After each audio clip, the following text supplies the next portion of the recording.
So I've said it before, and I'm going to say it again. Once you reach a certain age, you should have to take a fucking driving test every year. And if you don't pass that bitch, you lose your license. Yeah, I would say take one on your birthday. Every year, there should be a special senior citizen DMV that they can go to, and they should have to take a fucking test every year or they lose their license. The OLDMV. Yeah. So I had to go to Lowe's yesterday to get some stuff. I'm working on a bathroom remodel, and I'm getting ready to leave, and this old lady is pulling into the parking spot in front of me, of course, because I could have just pulled through and left instead of having to back out. But she decided she was going to pull in at like 0.75 miles per hour, like the slowest I've ever seen a car going without it stopping. And not to mention, she's pulling like 30% of her car in on the other side of the line from the parking spot. So like you're driving that fucking slow and you still can't get it in the spot. So I'm like, okay, whatever. I go to leave. I go over to, I got to go to Walmart. Hold on. But keep in mind that we all know people who, no matter how fast or how slow they go, they can never hit the spot right. Continue. True. I got to go to Walmart, pick up my medication, so I stop at GameStop. Pull in to an intersection, 4-way stop. Old lady was already there to my left. Already stopped when I stop at the light. She pulls into the intersection, stops again, and I'm like, what the fuck are you doing? And then like gets an angry look on her face and starts waving me forward. I'm like, bitch, you stopped before I did. Rules of the road. You're supposed to go first. You have right of way. Don't fucking halfway go through the intersection and stop again to tell me to go ahead of you. Like, Jesus fucking Christ. Then I go to Walmart and these motherfuckers with their shopping carts are just completely something else. Like when you were at the intersection or whatever you were talking about, was she trying to turn and you were trying to go straight, or were you trying to turn? No, I was turning right and she was going straight the way I was going. So I pulled up.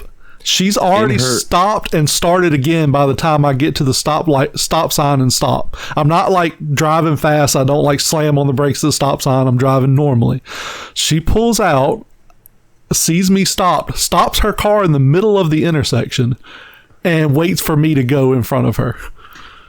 Okay, that's a little different. I was gonna say, when I'm at like a red light and someone's across from me and they're turning where they're gonna be turning in front of me, yeah, I just wave them on. I'm like, go ahead and go. I'm not gonna even let you try to T-bone me. You're part of the problem, Dalton.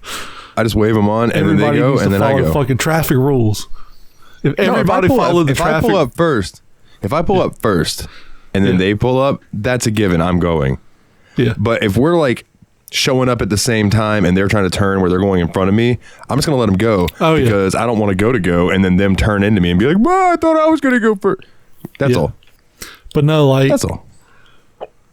If everybody followed common traffic laws, we wouldn't have accidents and shit. Like, zipper merge. Stop being that motherfucker that's like, I ain't letting you over in front of me. Like, it's not that deep. Like, just let the motherfucker go. Yeah. I don't disagree. My good sir. People need to learn to drive. Honestly, I think that like everyone should take a driving test every 5 years or so. I agree. That's what I told you. The last driving test I took, I was 16 years old. I'm 37 now. So I've been driving for 21 years without anybody checking to know if I still knew what the fuck I was doing. Think about motherfuckers that are think motherfuckers that are 66 years old have been driving for 50 years. How much has changed in the last 50 years since these motherfuckers took a road test? Well, cars have most certainly developed since then. Exactly. Like, motherfuckers 87 years old. Been driving for 71 years. Probably longer, because back then they started driving when they were like 12, 13 years old on the farm. Nobody's tested to see if this motherfucker knows what he's doing. Like, fucking defund the DMV. Like, do so. We need to fucking train these motherfuckers, and we need more strict rules about who's allowed to drive. I just think that all.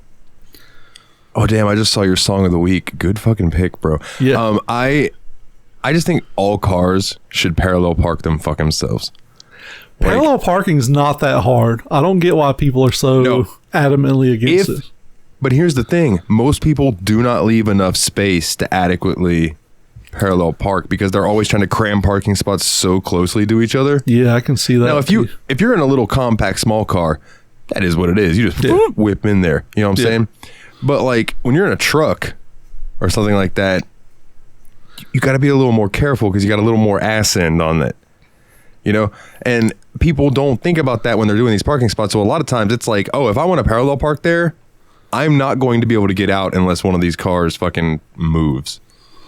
You know, at least around here. And I'm just like, man, widen the fucking parking spaces. Like, we don't need to cram as many humans as we possibly can into these places.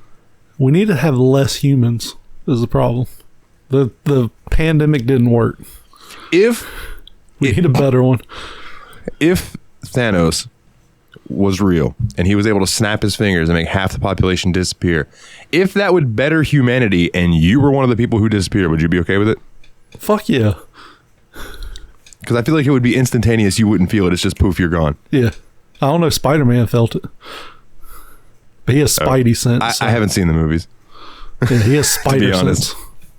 Well, yeah, of course. So Spider-Man's awesome. Spider-Man is the best superhero ever. In my Marvel superhero, at least. So who I thought was the best until I started doing like a little more thinking about it. I used to be a huge Batman fan. And I saw the video earlier today. If you break Batman down, Batman is a billionaire white business owner who elects to dress up in a costume and fight street level crime. He doesn't go after industrialists. He doesn't go after like crooked politicians and shit. He fights purse snatchers and murderers and shit like that. So he's the guy I was watching the video. He is a conservative's wet dream. He's out here beating the shit out of minorities and putting them in jail. But how interesting would a comic be if the superhero was just going and fighting corporations? I think it'd be pretty topical. They would have a lot of poor people would like it. And you'll get this because you've been playing it. They would have to like persona it up a little bit where it's like he's going after one particular person who like heads the company. That's what I'm saying. Yeah, like an evil bastard. So you're telling me if they did a comic where Batman threw Mitch McConnell off the roof of the because that's Gotham Police one Department. person. But if it was like Batman versus Monsanto, it's like, well, how the fuck is that going to work? Find the CEO and he kicks their ass and breaks their legs. Exactly, but you have to give the CEO a little story. You know what I'm saying? Like you got to like flesh it out. Here's my thing. He beats up the Joker. He puts him in jail. What's the Joker do? Break out of jail and do more shit. So basically it'd be the same thing. He beats up the CEO and then Monsanto just makes a new CEO and then he beats that CEO up too. Jesus. I don't know. I'm just saying, I want to see a superhero throw Mitch McConnell off a fucking skyscraper. Or I think a regular person do it in real life. Either way, I'm going to be content. I think at this point, that motherfucker's glitching so much that he needs a system refresh. I don't think he's going to be around much longer. No, there's like been like what 2 or 3 times that he's been like mid talking during like press conferences and stuff, and he just stops. Yeah, they like start asking him questions, and he's just standing there like just like staring at one spot and not moving. And somebody has to come up and be like, "Oh, his batteries die. We got to go recharge him." Yeah, he's fucking. He's like a fucking Dyson stick vacuum. You can get a good like 35 minutes out of him, and then he's dead. Oh man, I think. I know you shouldn't wish evil on people and shit. I think the world will be a better place when he's dead. There's a few of those guys. And I'm not saying that from a conservative versus liberal point of view or a Republican versus Democrat point of view. Mitch McConnell is an evil piece of shit who does not care about anyone but himself and his rich constituents. You know, him and the hundreds of thousands of others like him. That's all he fucking cares about. No, yeah, 100%. He's a piece of shit. He has too much power to be so fucking biased. But I could say the same thing about my governor, and he's way younger. And that sucks. Yeah. Maybe the person who throws Mitch McConnell off the building can throw fucking DeSantis off the building too. Yeah. Maybe he'll land on DeSantis when he falls. Throw him off a fucking when it comes the castle at Disney World, and he'll land on DeSantis bitching about Disney not paying taxes. But honestly, like when it comes to the lesser of two evils between old Dumpy Pants and DeSantis, as far as the Republican nomination goes, I would rather it be DeSantis. He's at least got somewhat of a political mind. He can speak. He's better at politicking, hiding his true intentions. Yeah. And he's just, my whole thing is our last two presidents, like Trump and Biden, neither of them can talk worth a shit. Yeah. Well, I mean, like, we only elect motherfuckers that are 173 years old. Like, these motherfuckers don't understand. Like, I wanted to vote for, was it Paul Buttigieg? Yeah. Yeah, Buttigieg. Booty Judge. Booty Judge.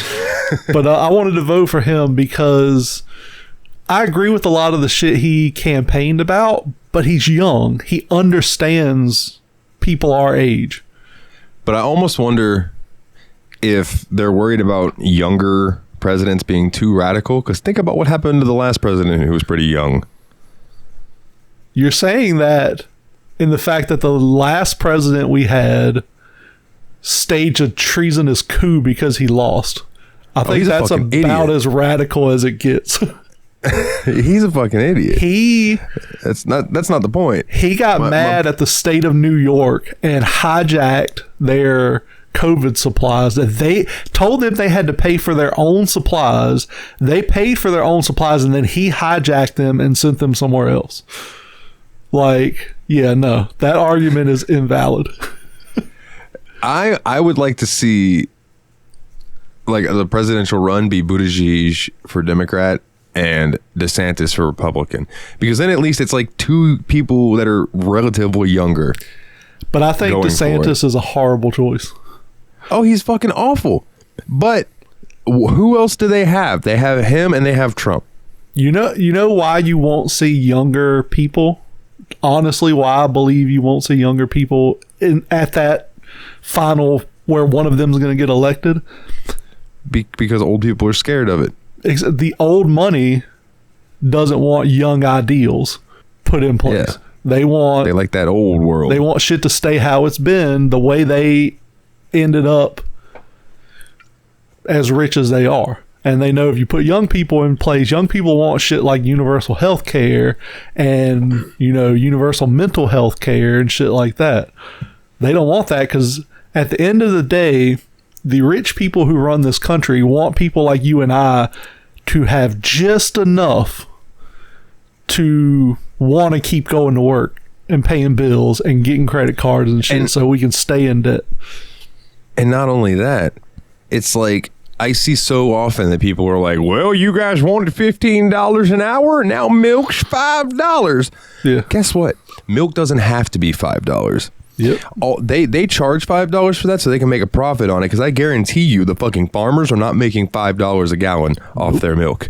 Not only that, you can't blame inflation when you look at inflation scales and look at the rise of minimum wage based on, and then compare that to the rise of inflation.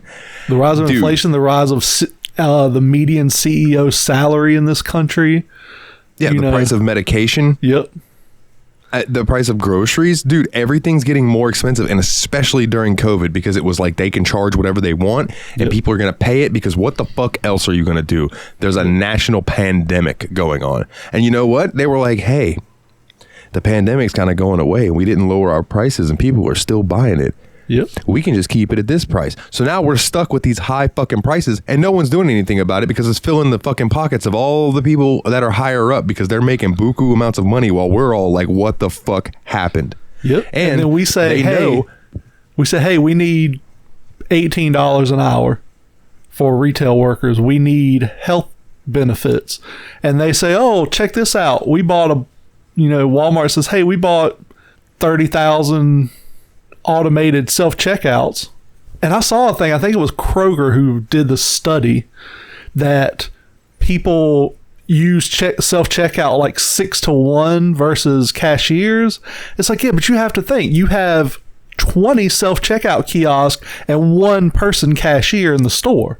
So it's like, I can use self-checkout to buy the 20 items I want to buy, or I'm going to stand in line for an hour waiting for a cashier to do it. And it's like that somebody compared it and they said it's really ironic because it's almost like the government saying, look, of course, people love the DMV. Look how many people use it every day. It's like you can't force a choice on somebody and then say that's what they chose.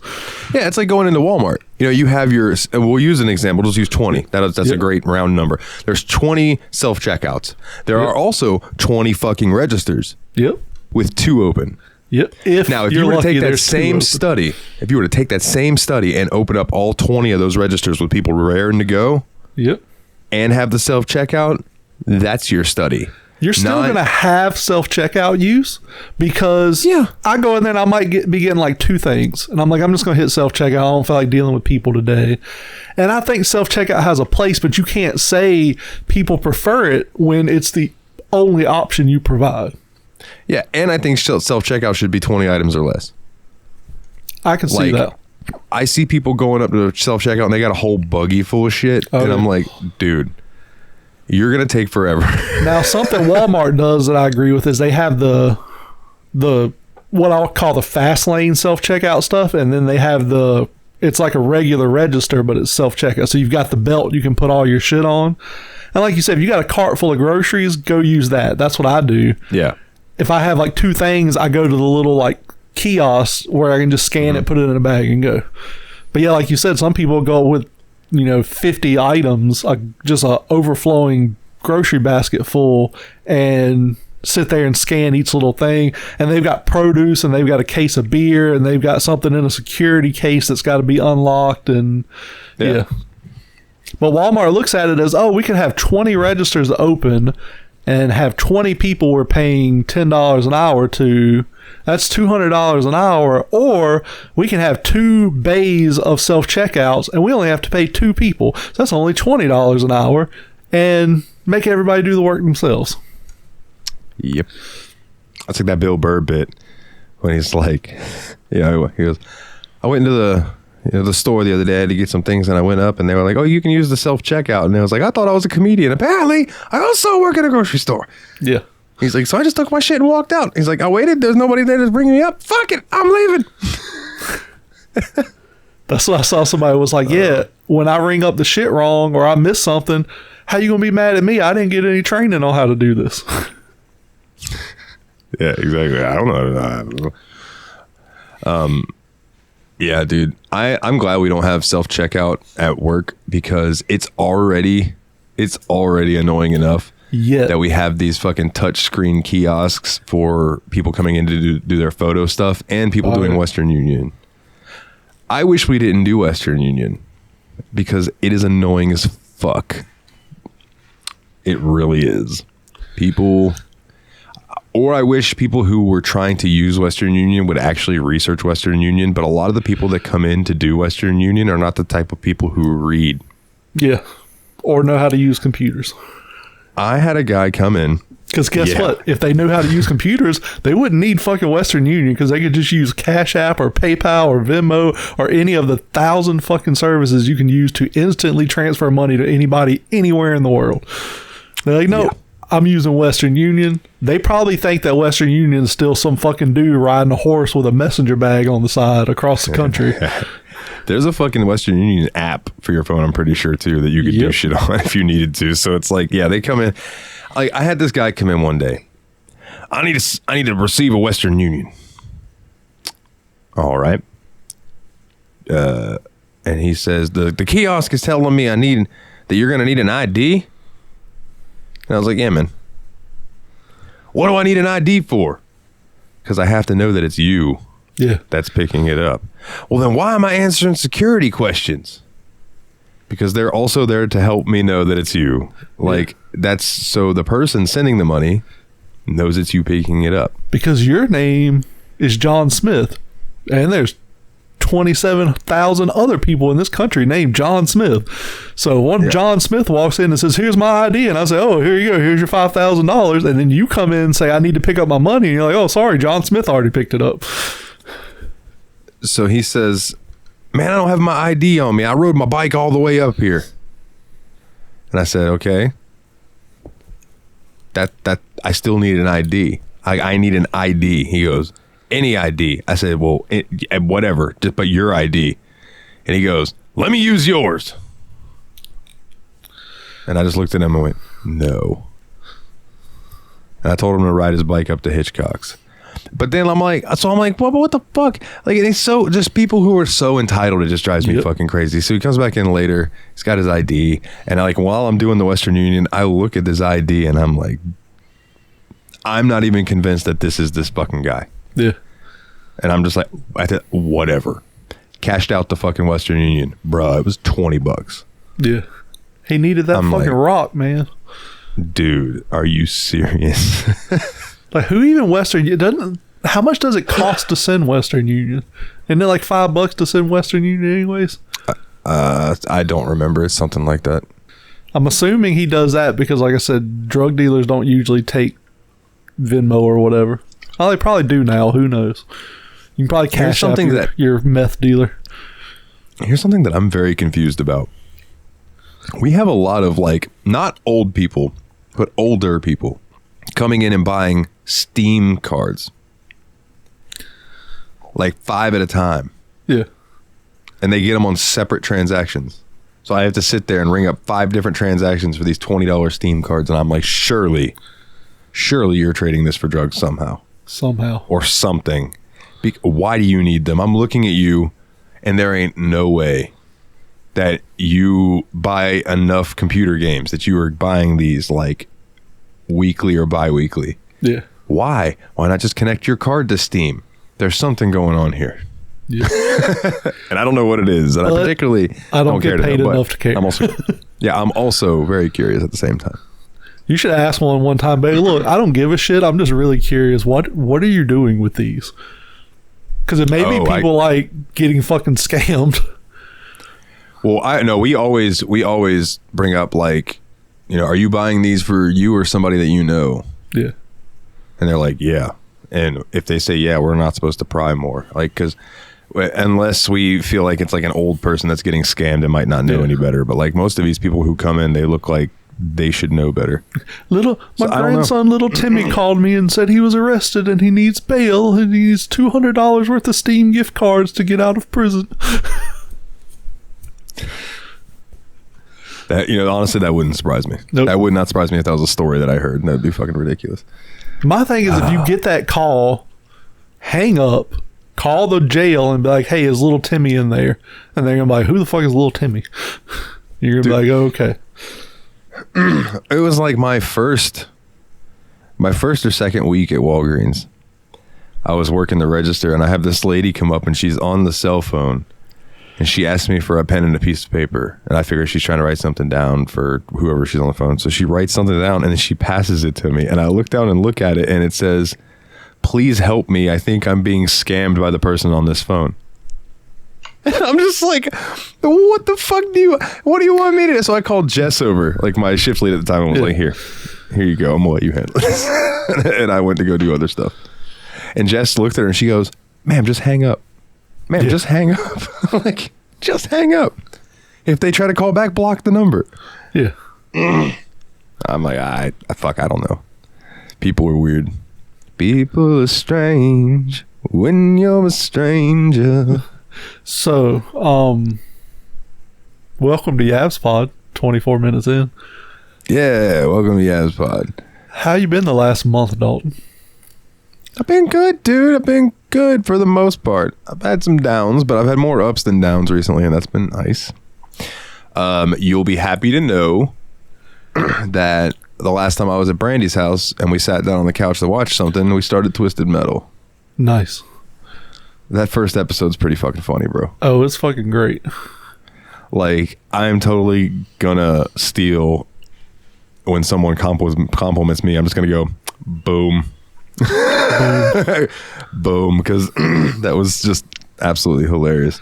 If you haven't watched Twisted Metal, watch it. It's fucking great. I think you can watch the first episode free if you don't have Peacock. And then if you have Peacock, you can watch the rest. Or if you are a cock or you need to pee or whatever, you can watch it. Yeah, I told Brandy, because when we were sitting there watching it and he did that, she goes, what if I did that every time you complimented me? If I just went boom and like popped my hip out, I said, you pop your hip at me, I'm gonna smack you in the ass. I was like, and then we're gonna have to handle the consequences of that afterwards, which I'm sure you're gonna smack me back in the face. But you pop your hip at me, we're gonna fight. But let's see, what else have I been up to? Let's see. Oh, that night. Well, I know some people like when I talk about food. So that night I made some cheesy chicken and broccoli risotto. Yeah. So I know you're picky about eating. Do you like rice, right? No. All right. Well, for listeners then, it came out really good. The risotto. Do you know what risotto is? I'm guessing it has rice in it. Yeah, it's made with a specific type of rice.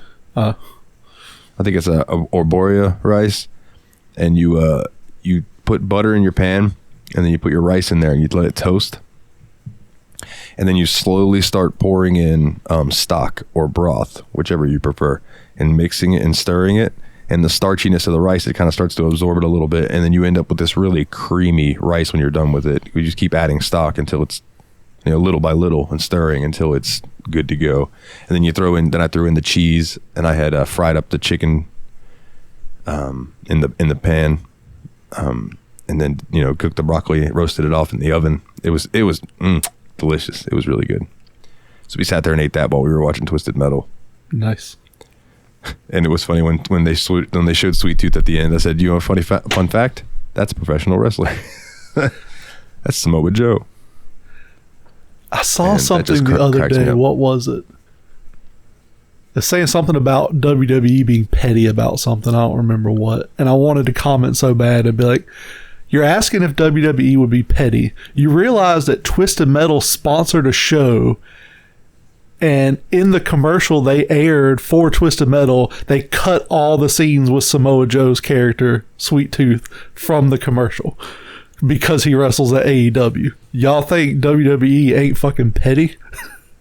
Like, those motherfuckers are petty as shit. Yeah. I mean, think about, they've cut Chris Jericho out of stuff that they air on TV because he's on AEW. That might have been what it was. It was something to do with, I think, maybe it was something to do with the Intercontinental title. You remember, because last Monday, not this past Monday, Gunther fought Chad Gable, and it's like if he won the match, he'd be the longest reigning Intercontinental champion in history. And I want to say like they cut somebody out of the, like, because like each, before and after each commercial break, they would show like a little thing of different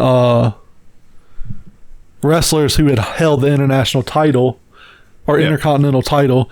And I think they had cut somebody out of it or something, and they were like, did they forget them, or was it just pettiness? And I was like, dude, like they're not going to show somebody who works for another organization. They're not. Well, you say that, but in the Women's Royal Rumble, they had Mickie James come out, and she was the TNA Knockouts champion. Well, that was contracted though. They were getting something out of that, whereas they're not getting anything out of promoting wrestlers who aren't signing contracts with them. Yeah. I mean, I don't believe me. I agree. I'm just saying WWE has surprised me before. Supposedly, I want to say it was when something happened with DX recently. They got put in the Hall of Fame or something. And for everyone who doesn't know, Billy Gunn is in AEW now. And that whole thing was fucking hilarious. I was about to bring that up. Yeah, I'll say, what's funny about it to me is WWE agreed to let him be a part of the celebration thing that was going on under the stipulation that that they were not allowed to mention that he worked for AEW, and AEW was like, go fuck yourself then. And I was like, that was kind of shitty on AEW's part, I think. Because he should have been a part of that celebration. He was. If you go back and watch, they were all there. And because Billy Gunn was like, yeah, you can't fire me. And Triple H goes, let me tell you something, Bill. Vince McMahon will buy that little pissant company that you work for just so he can fire you. You understand? Speaking of petty on AEW's behalf, because AEW is just as fucking bad as WWE. Yeah, I know you saw the story. WWE signed a deal with the NFL to make commemorative championship belts for all 32 NFL teams. So basically, it's a custom belt design with like the logos for the NFL teams. You can buy whichever one you want, except the Jacksonville Jaguars. Why is that? Because is it Tony Khan's dad or his uncle or somebody owns the Jaguars? His dad owns the Jaguars, and he has a controlling interest, I think, in AEW. So he had them pull the Jacksonville Jaguars belt off the WWE store, which seems dumb to me. It's kind of like the Call of Duty, Xbox, PlayStation bullshit. Like, you realize if they sell Jaguars belts, they have to pay you part of the money they make off of it. So you're literally making money off of WWE, and you don't have to do anything. Why not just fucking do it? Like Xbox, let them put Call of Duty on PlayStation and make PlayStation pay you for every copy they sell. It seems like the ultimate fuck you, and I'm pretty petty myself, so like I would love that shit. I'd have a fucking big ass Xbox logo that came up for like 20 seconds every time you started Call of Duty on your PS5. And of course, it's my local team. Yeah. Like that's why I was hyped for AEW in the beginning, bro, because it was going to be out of Jacksonville, which is an hour drive from me. It's going to be, run by, it's fucking got Chris Jericho. It's got, I love MJF. And now Sting, they've got some more people over there. Jim At Ross. the time, they didn't have any of them. But I'm saying when they joined in, that's when I was like, okay, AEW might be something. And then I watched clips of it, and I'm like, this just isn't it. This just isn't what I'm looking for. You know what I mean? Yeah. And it's not technically the style of wrestling, because I loved Lucha Underground. Yeah. And that was a lot of flippy dippy bullshit, right? But when AEW takes a move, and I see some of the independent wrestlers I'm friends with on Facebook complaining that people bitch about this because wrestling is wrestling. But at the same time, when a motherfucker hits a Canadian destroyer, now for people who don't know what a Canadian destroyer is, it's where you get someone, like you're going to give them a power bomb, but then you do a you do a flip over them and land in a pile driver. So it's like a flipping pile driver. It's a devastating looking move. Yeah. But when people on AEW grab a guy, hit him with a Canadian destroyer, and the guy who takes the Canadian destroyer pops up, then grabs the guy who just hit him with a Canadian destroyer and then hits him with a Canadian destroyer, and they go back and forth doing that like 4 times, that kills that move. Yeah. Because, you can just pop right up from a flipping pile driver. Let's just let everyone know that this shit's completely fake. Is it? Yes. It's. I mean, everyone knows it's staged. It's choreographed. They go in there and they're doing it to entertain you. But at least try to keep some of the fucking suspension of disbelief in there. AEW is about oohs and ahs 90% of the time. Now, the MJF, the Adam Cole stuff that they're doing right now, fantastic. Anytime Bryan Danielson is in the ring, fantastic. Claudio Castagnoli, formerly Cesaro, fantastic. They fired CM Punk, fantastic. They fired CM Punk, fantastic. Do I know you're a big fan of his. I've never been a huge fan of his. No, I'm not. Whoa. Hold all the way the fuck up. I didn't even watch his run in WWE. Okay. I was a fan of his because he was trying to bring wrestling to AEW. Yeah. Because his show that he ran, Collision, was getting good with like real storyline and things like that. And now the first fucking week he's gone, it was like Collision was a shit show. People viewed. Yeah, it was a shit show, dude. Yeah.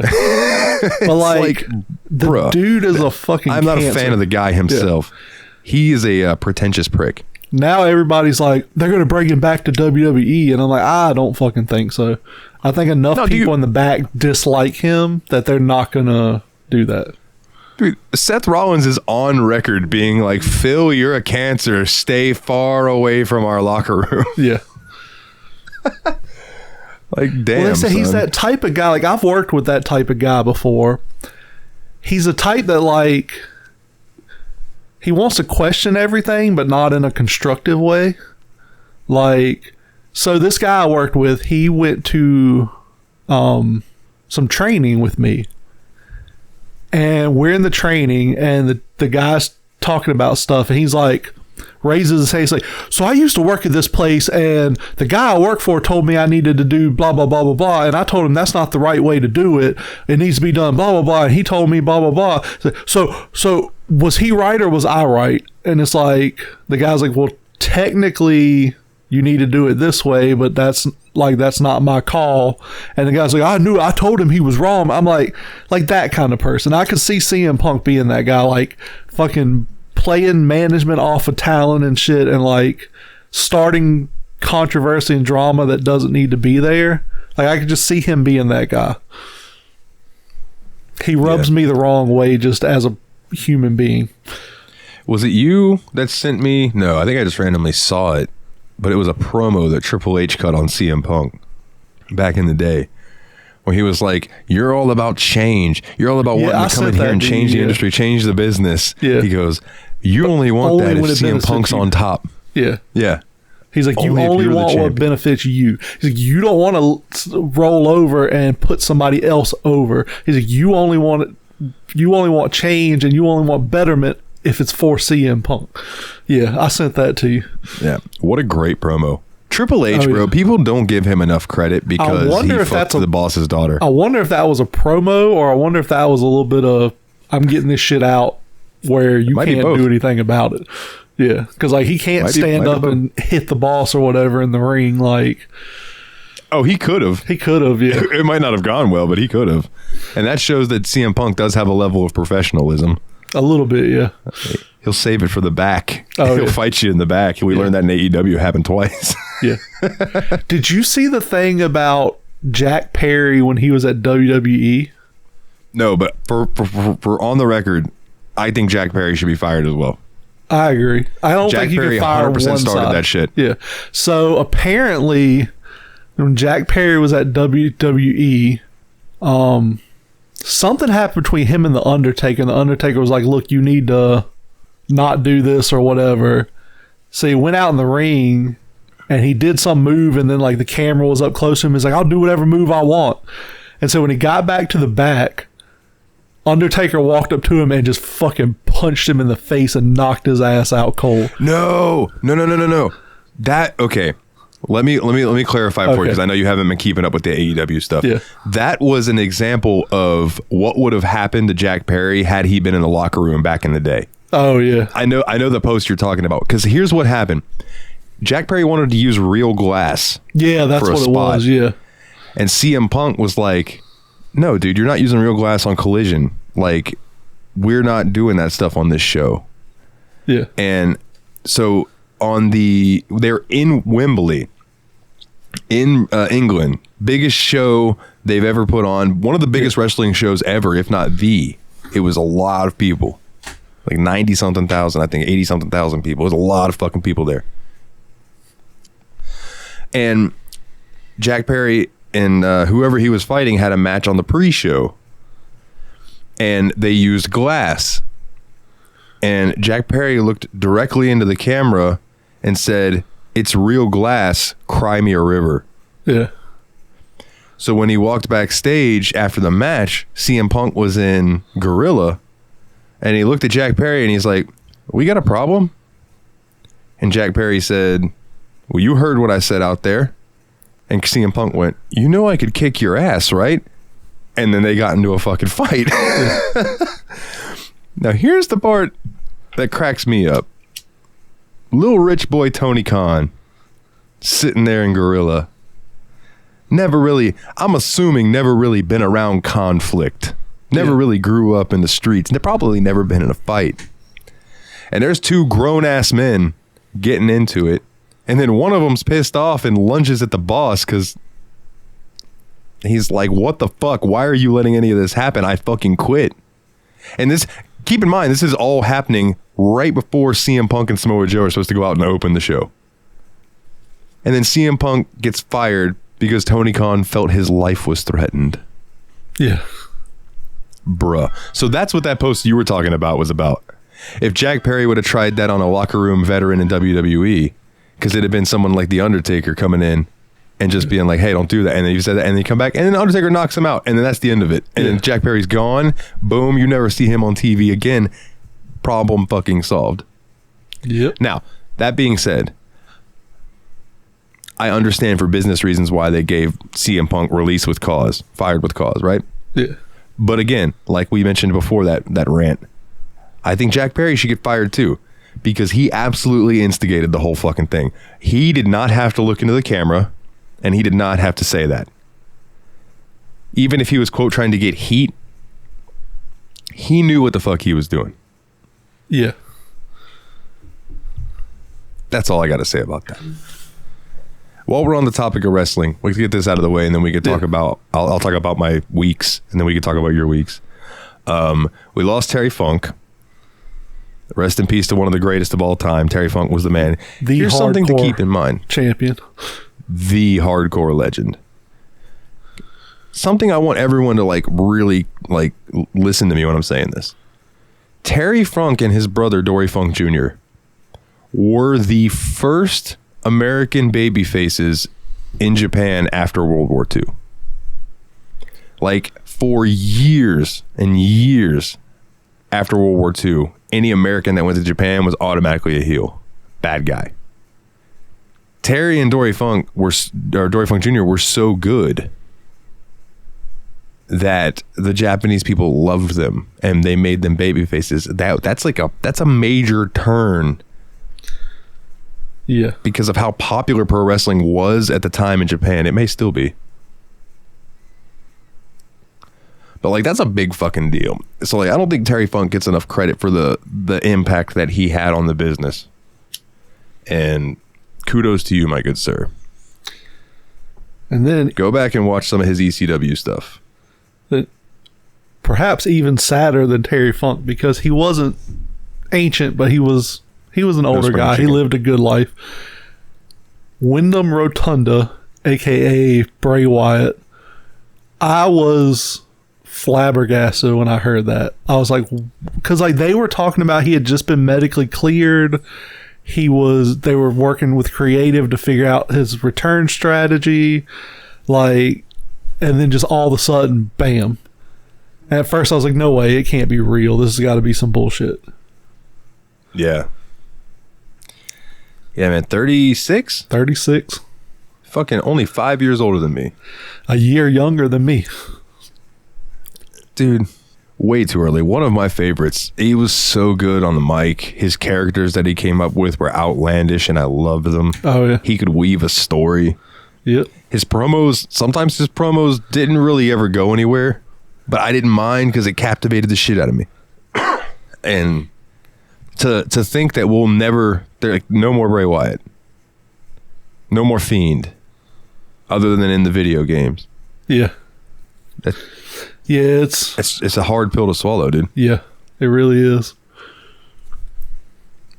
But we will cover more wrestling in the next installment of Grumpy Jeff, because we're going to do one of those soon. Yeah, for sure. But I definitely wanted to give those two a shout out, because it sucks we lost them. Yes, it does. For two different reasons, but I wanted to give both of them their flowers all the same. Speaking of, we also lost Jimmy Buffett, Bob Barker. Shout out to Bob Barker for getting as close to $1 without going over as he could. Yep. Like, straight up. Yep. Kudos to you, absolute fucking legend. Dude, my thing about it is, like, it's sad Bob Barker died. We talked about it the day he died. Kind of thought he was already dead. But, like, the dude lived, like you said, almost 100 years. And not just lived 100 years, he had a good fucking life for 99.75 years or whatever. Like, he had a good fucking life. So, I hate it for his family and his loved ones, but like the dude finished. You can't complain. He finished the main quest. Yeah, you can't. If you make it to 99, you can't complain. If I make it to 99, I'm gonna go out like I'm gonna go rob a fucking bank and get in a shootout with the police or something. Like I'm gonna go out in an epic way, go skydiving and just not pull my chute. If you think about it, think about like almost all the JRPGs ever. What's the max level? 99. Yep. So it's like, dude, he achieved max level. Yeah. He's ready for New Game Plus, and that's what he's up to. Yep. You know what I'm saying? And then Jimmy Buffett's now wasting away in Margaritaville forever. Yeah. He was not as old, but he still lived a very long, very good life. So yeah. Yeah, for sure. I will forever giggle at that scene from Happy Gilmore where Bob Barker whoops that Adam Sandler ass. Yeah. Like, that is some funny shit, bro. Did you see the Price is Wrong, bitch? I think it was an SNL skit where Bob Barker was in the hospital and Adam Sandler like came to visit him, and they did another version of the fight. No, I haven't. That up. I'm gonna have to look that up. It's fucking hilarious. Dude, me and Nate on the last Steam Machine podcast, or one of the last ones, we were talking about our favorite Saturday Night Live skits. Yeah. It was one of the questions. And we talked about a bunch. I totally forgot to bring up fucking I Got a Fever. And the only thing that's going to fix it is more cowbell. To me, that one's one of the classics. It's good, but it's slightly overrated to me. And I can get that, but I just love the back and forth between Will Ferrell and not even Christopher Walken. Will Ferrell and Chris Parnell, is that his name? Yeah. I believe the guy that was playing the lead singer. When Will Ferrell walks up in that one part where they're both really annoyed with each other and he just puts the cowbell right next to his head and just starts clanking on it. Yeah. I'm like, I love that level of petty. Like, it is just so fucking funny to me. And then to watch Jimmy Fallon in the back dying the whole time just cracks me up. I'm trying to get caught up on Steam Machine. I'm listening to the Trails in the Sky second episode now. Okay, so you're gonna get the one I'm talking about. Yeah. So, but one of my favorite SNL skits will always be Space Pants with Peter Dinklage. If you haven't seen Space Pants, look it up. It's fucking hilarious. It's funny. Anytime I think of Space Pants, I also go and look up the Jimmy Fallon. I think it's just the Jimmy Fallon show where it's him and Will Ferrell. That everybody's talking about my tight pants. Yeah. I got my tight pants. Got my tight pants on. And if I watch that first, I will then go look up Space Pants because they're just fucking hilarious. Both of them are just so funny. So speaking, one more small wrestling thing. I did go to my first ever that I like paid and attended the whole thing. My first ever local indie wrestling event, Fortitude Wrestling Entertainment Reload, and it's fucking amazing. Like, yeah, isn't it a cool experience live? Even Diana was like, why am I enjoying this so much? It's so fucking good. I was like, yeah, there might have been 50 people, 80 people in the crowd. Like people were yelling shit and the wrestlers could hear it and respond to it. Like, it's fucking great. Dude, one of my favorite instances of that at Fest was there was a guy in the ring and he actually wrestles for WWE now. I can't remember his name right offhand, but he's a British guy. Yeah. And he was in the ring and he's like kind of like a Cesaro looking guy. Like, he's very not stocky, but built. Yeah. And all these guys are wrestling and Teddy Stigma's in there, who's like he comes out with a bottle of Evan Williams. Yeah.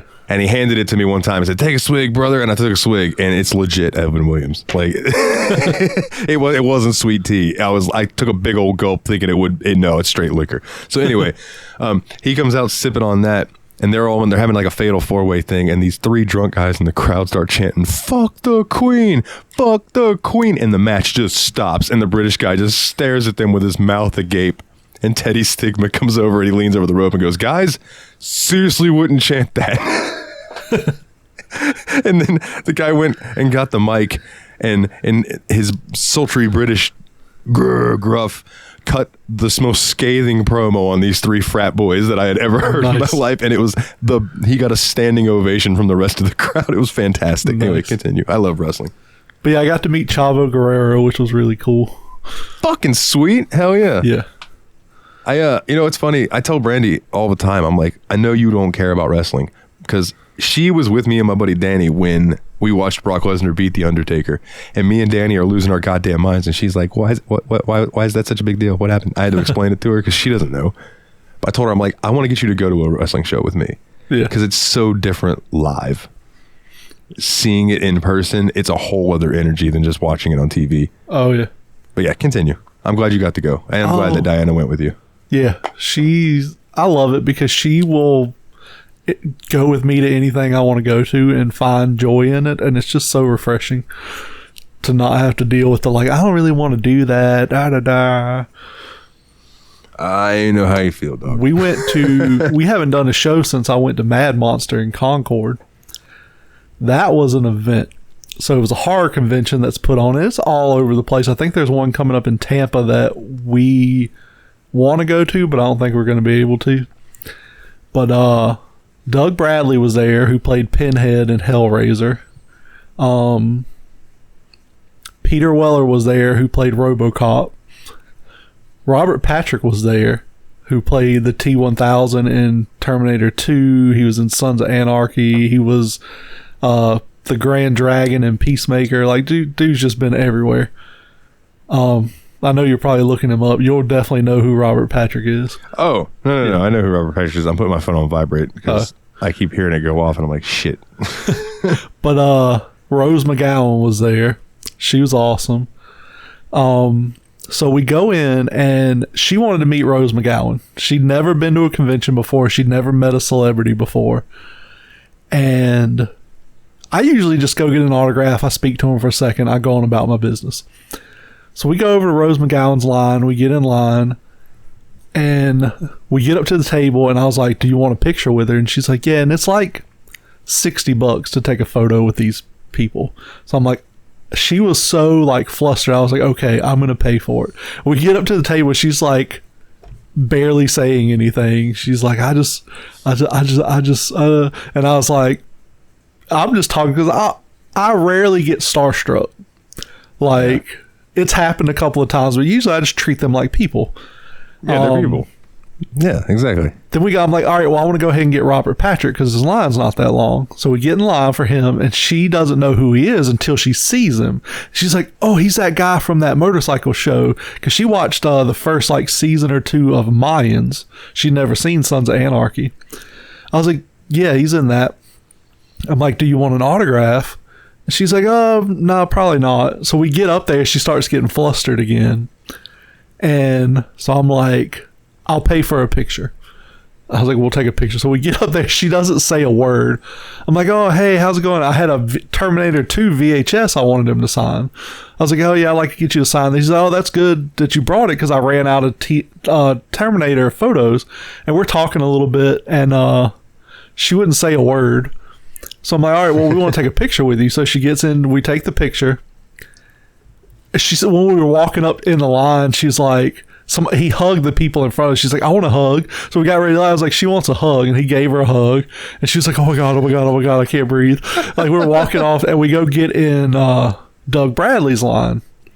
And she's like, I should have asked him for a kiss on the cheek. And I was like, you want to go back over there? She's like, no. And I'm like, okay. So we do Doug Bradley, we do Peter Weller.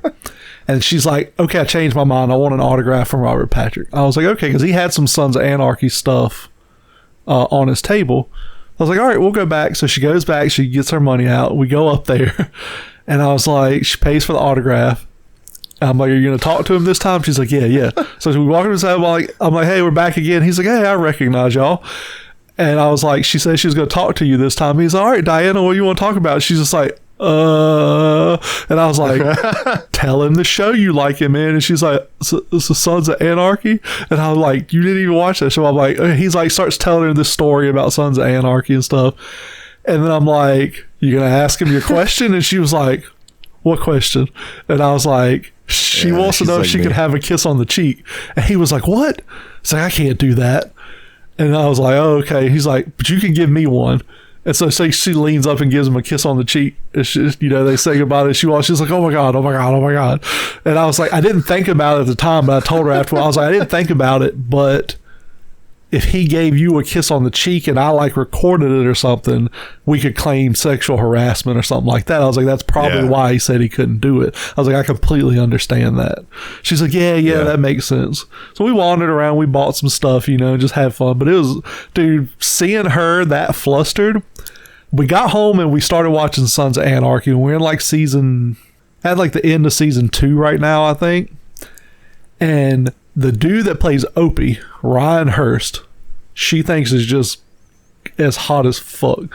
She's like, he's the hot. And I was like, well, you realize he does conventions too? And she's like, oh my God, we got to go to a convention. I was like, are you actually going to talk to him, or are you just going to fucking cream your pants? And she's like, I don't know. And I was like, well, I will find a show he is at. Either way, it'll be good for you later, sir. Yeah. Oh, he wears like the beanie and with the beard and shit. So she said something about that being super hot.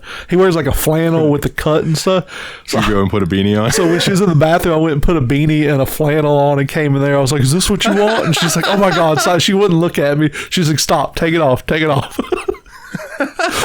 And I was just laughing like hell. I was having a fucking blast. Tremendous. Yeah. Oh, it was so fucking good.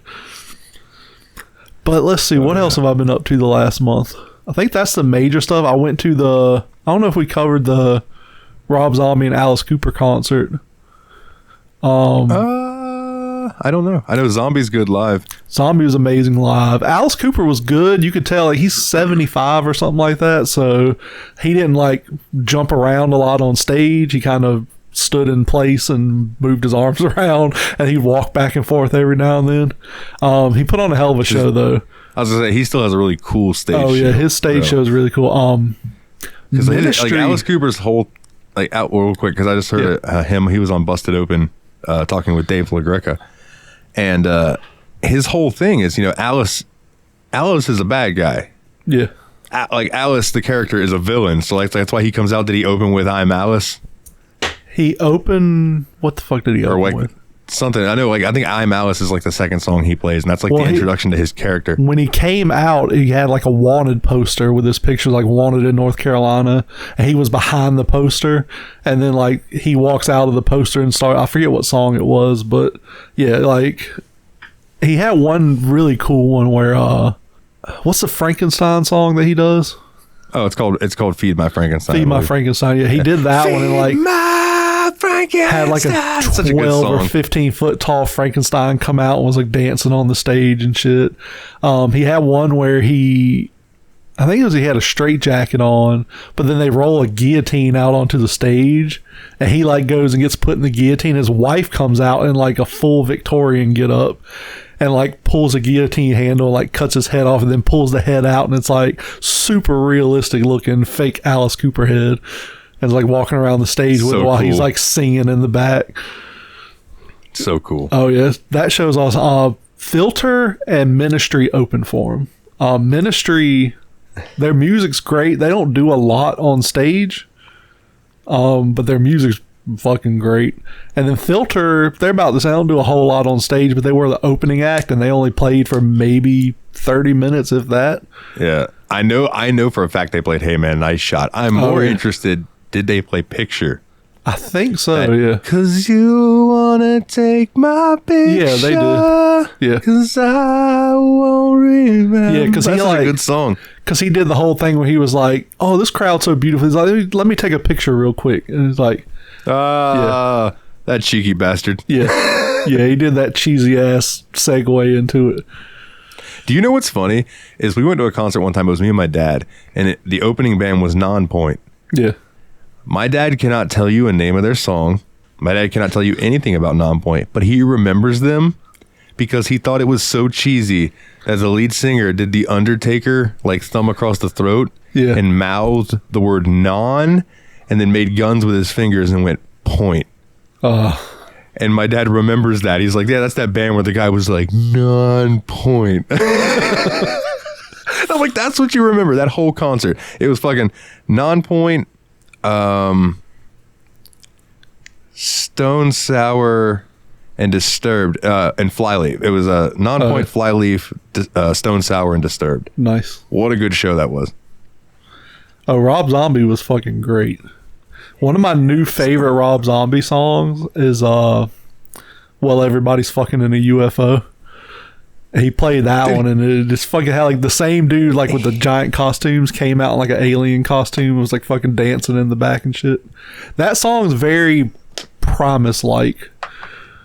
Like, it's, if you heard it and you didn't know who sung it, you would probably believe that Primus sung it. Two things. One, yeah, Rob Zombie does what the fuck he wants now. Oh, yeah.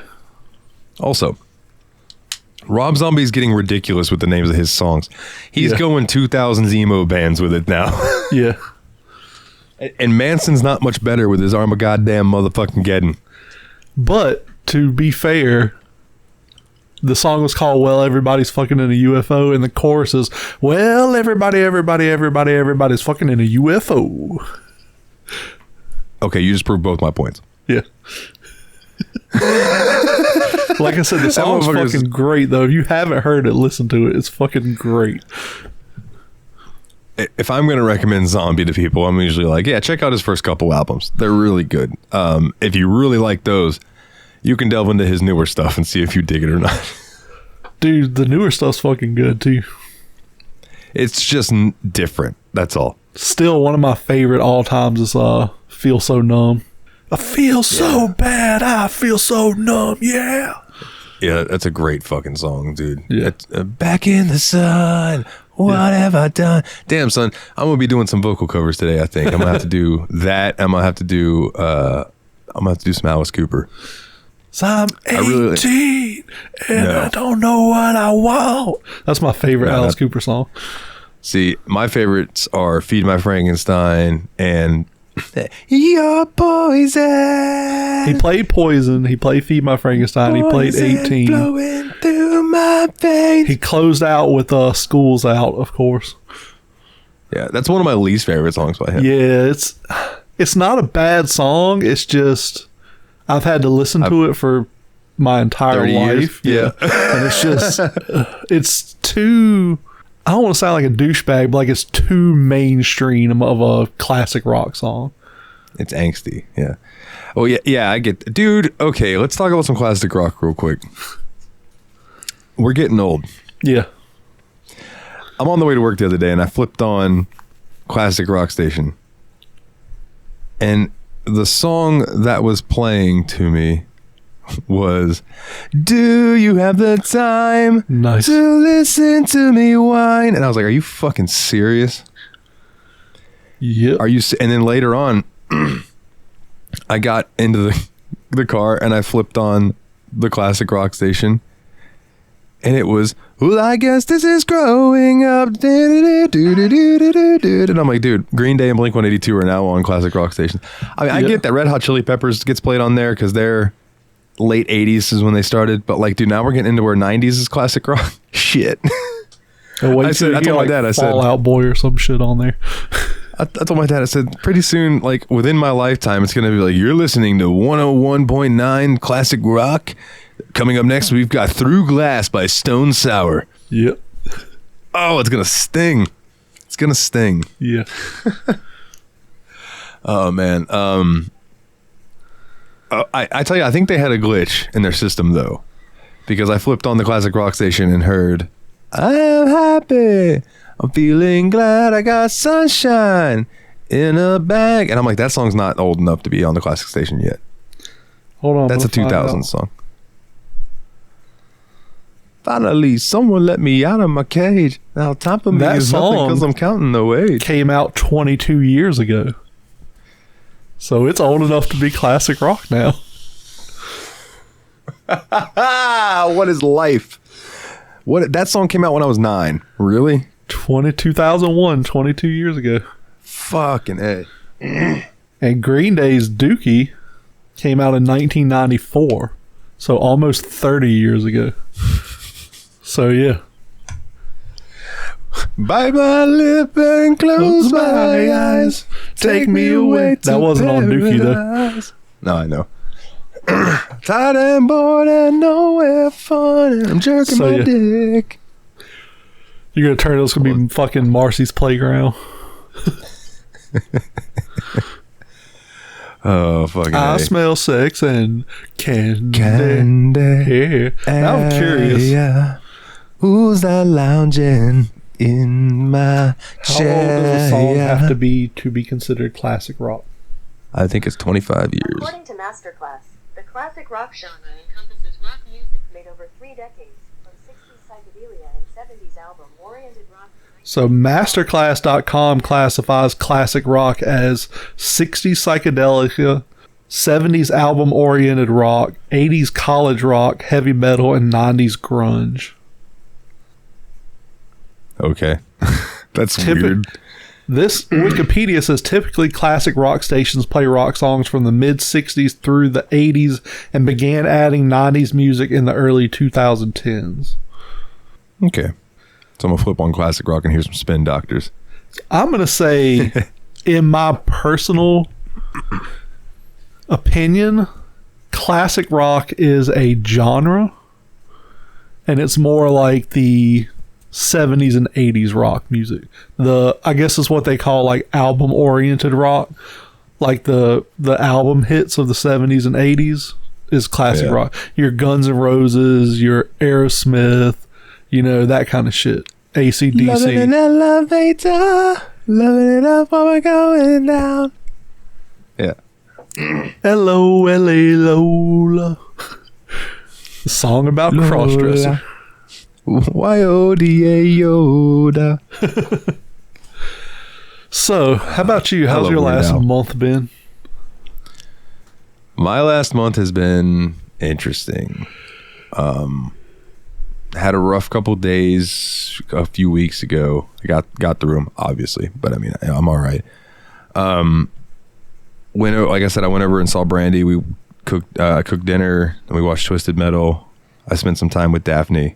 Daphne comes up to me and she goes, "Dalton, can you teach me music, because I don't know how to play and I would like to know."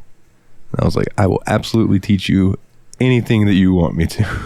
Like, I can't say no to you. You are such a sweet little girl. And then like that night, I don't remember if it was that night or if it was one of the other nights, I always send Brandy a text message later, like when I know she's asleep, to like wake up, like a good morning text. You know how it goes. Oh yeah. And I just told her that I was like thankful for her and Daphne being like the shining light in the darkness that I've been going through this year. You know what I mean? Yeah. And that I appreciated them and cherished them for it.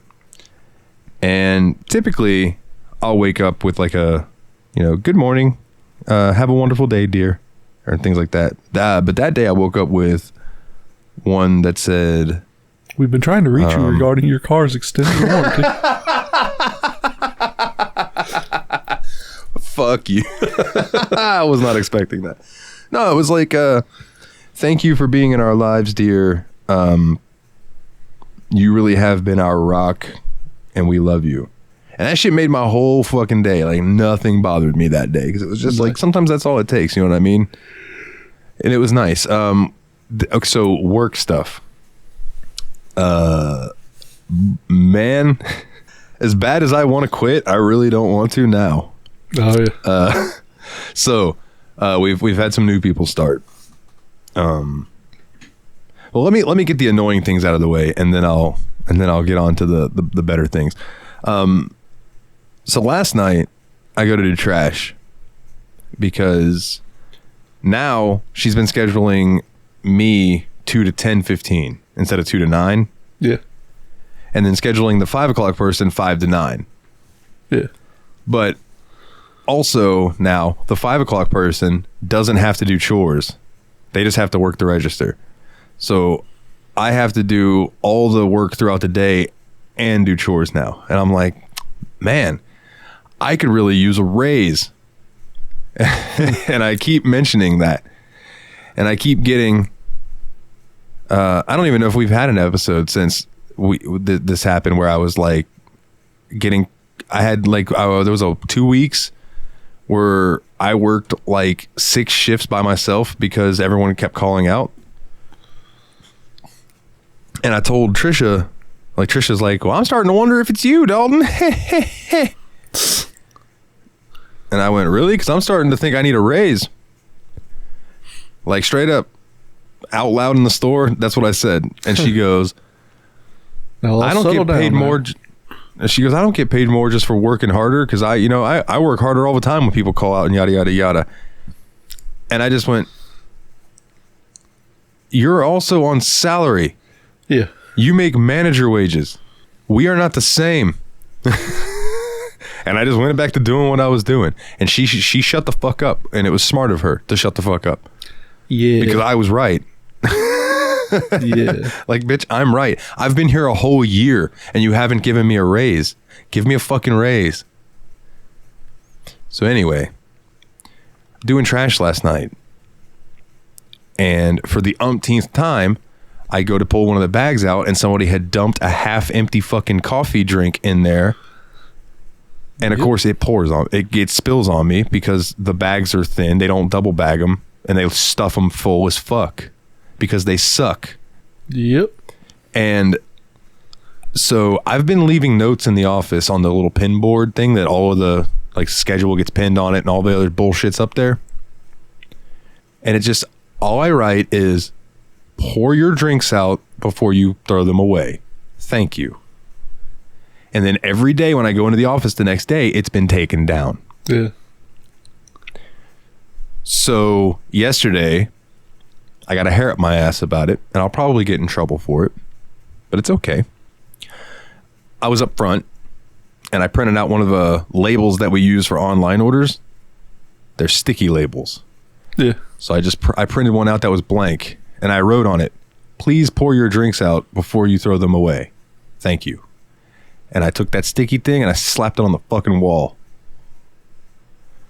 and made sure there wasn't a wrinkle in it. So if they want to get that motherfucker off the wall, they got to pry it off. And then later on, when I was cleaning the break room, I noticed that there's a sign by the break table that's been there forever that says, please do not leave your food scraps on the table. Yeah. So I went to the office and I grabbed a Sharpie and I made an addendum. Also, pour your drinks out before you throw them away. Yeah. Thank you.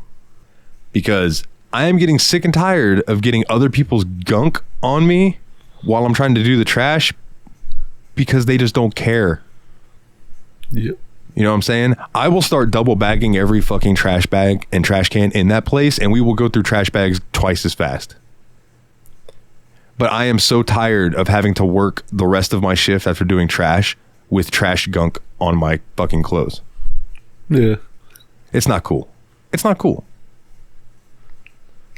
So anyway, we have some new people. There's a girl named Zoe and a girl named Paige. They have both already like had their fill of Trisha. Like they already know what she's about. Like I pulled Paige aside. She was talking with Nick while Nick was training her, and I said, hey, I just want to let you know, Trisha's going to talk to you like you're fucking stupid. Yeah. I don't think she means it. I don't think she knows how to talk to people at all. And she goes, yeah, I already picked up on that. And I was like, and she's going to give you hell about the stupidest things. And that was when we explained to her the whole wasting steps thing. Yeah. I said, but if you can stick it out, whenever Trisha's not here, this job's a cakewalk. This job's easy as fuck. And everyone here is super chill. Except her. And Zoe, the other new girl. Okay.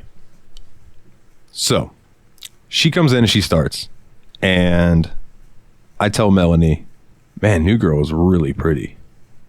Because, like, I walked in for her first day and whatever, and she was ringing me up. And I got tongue-tied trying to talk to her. I felt like a fucking idiot. Right? So I lost my train of thought. Goddamn. Let me sip my Pepsi and wet my lips. You started thinking about her and fucking cleared your brain out.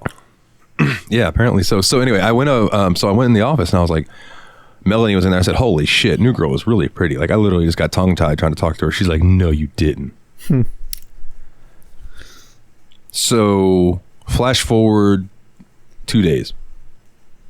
And I'm like, it's the day before Labor Day. Yeah. And I said, yeah, I'm closing with Melanie. And I'm like, yeah, I'm closing tomorrow night with new girl, Zoe. And Melanie goes, you are? Ooh, she thinks you're cute. And I whipped my eyes at Melanie. And I was like, I can handle this 2 ways. And I went the cocky route for some reason. And I just moved my hands up and down and went, can you blame her?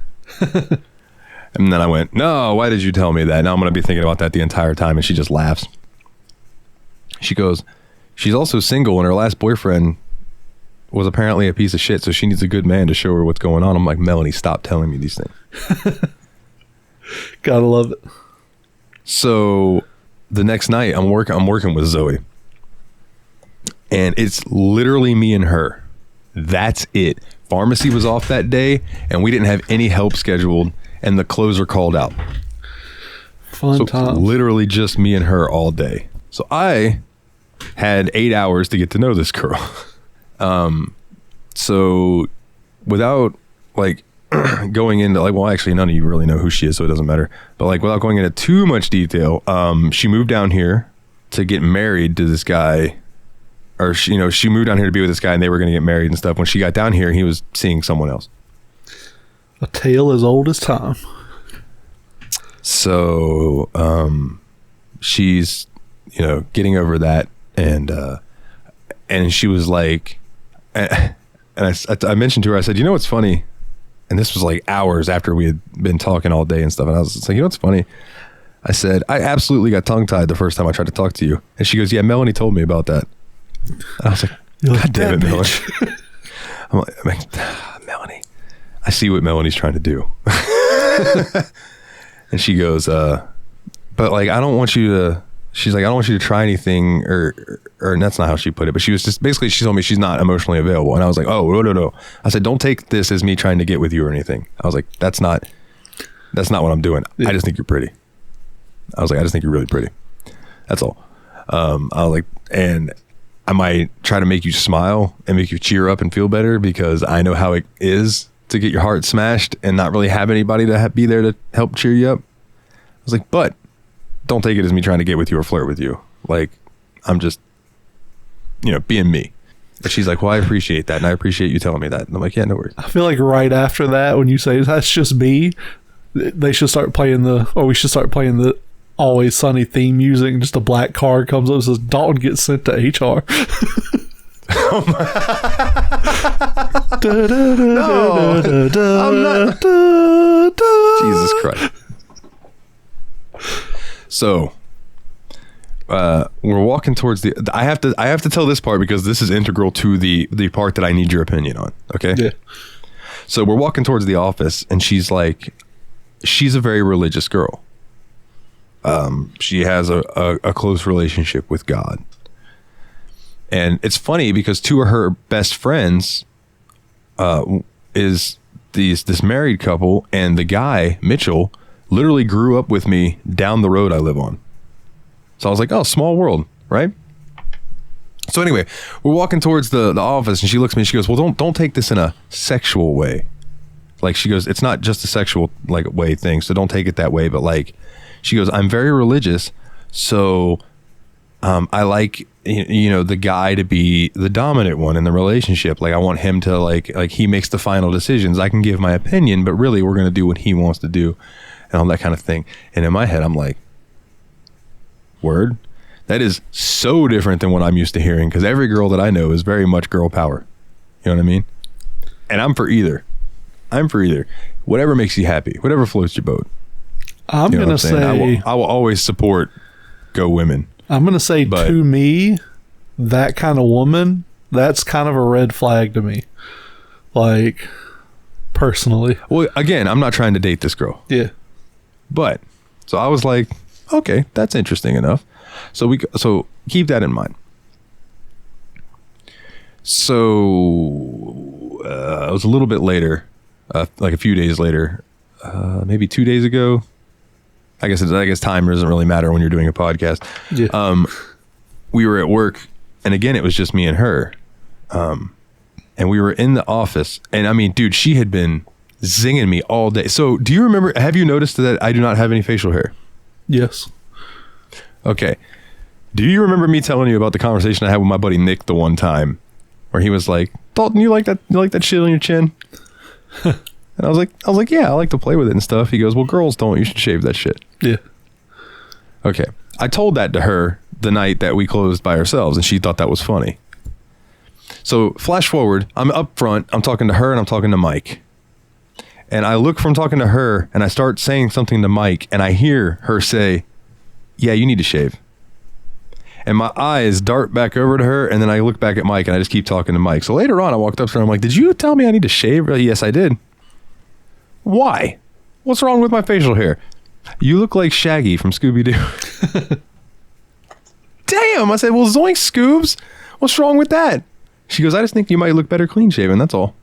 And I'm like, all right, is there anything else you need to tell me? And she's like, yeah, quit coming to work smelling like weed. She's like, put on some cologne, boy. She's like, you came back from lunch today, you smelled like cologne, you smelled so good. And I was like, word? Because she did. She came up to me and she was like, oh, you smell good. What are you wearing? And I was like, hey, it's Playboy VIP. It's just some stuff that I've got. I've been wearing this for years. So we're going back and forth, and she just keeps zinging me with these little zingers while she's just fucking grinning at me. And she's like, do this, do that, do this, do that. Count this band of money for me. And I just looked at her and I went, man, you're demanding. Yes, master. And she goes, oh, I don't like that. And I looked at her and she goes, you should know I don't like that. And I was like, I should know? She's like, yeah, you're supposed to be learning. Dalton gets sent to HR. And I'm like, what am I supposed to be learning? And then I grabbed the thing and I went and walked out. I went to lock the doors or whatever I was doing. I think get the handhelds actually and bring them back. So I come walking back in and she continued. I thought that was the end of the conversation. So she comes walking back in and I go walking back in. She goes, but yeah, you're supposed to be learning. And I'm like, am I? What am I supposed to be learning? She's like, remember, I'm very religious. I was like, and you don't want me calling you master? Oh, does this have to do with the dominant? And she goes, yeah, see? She's, okay, you are learning.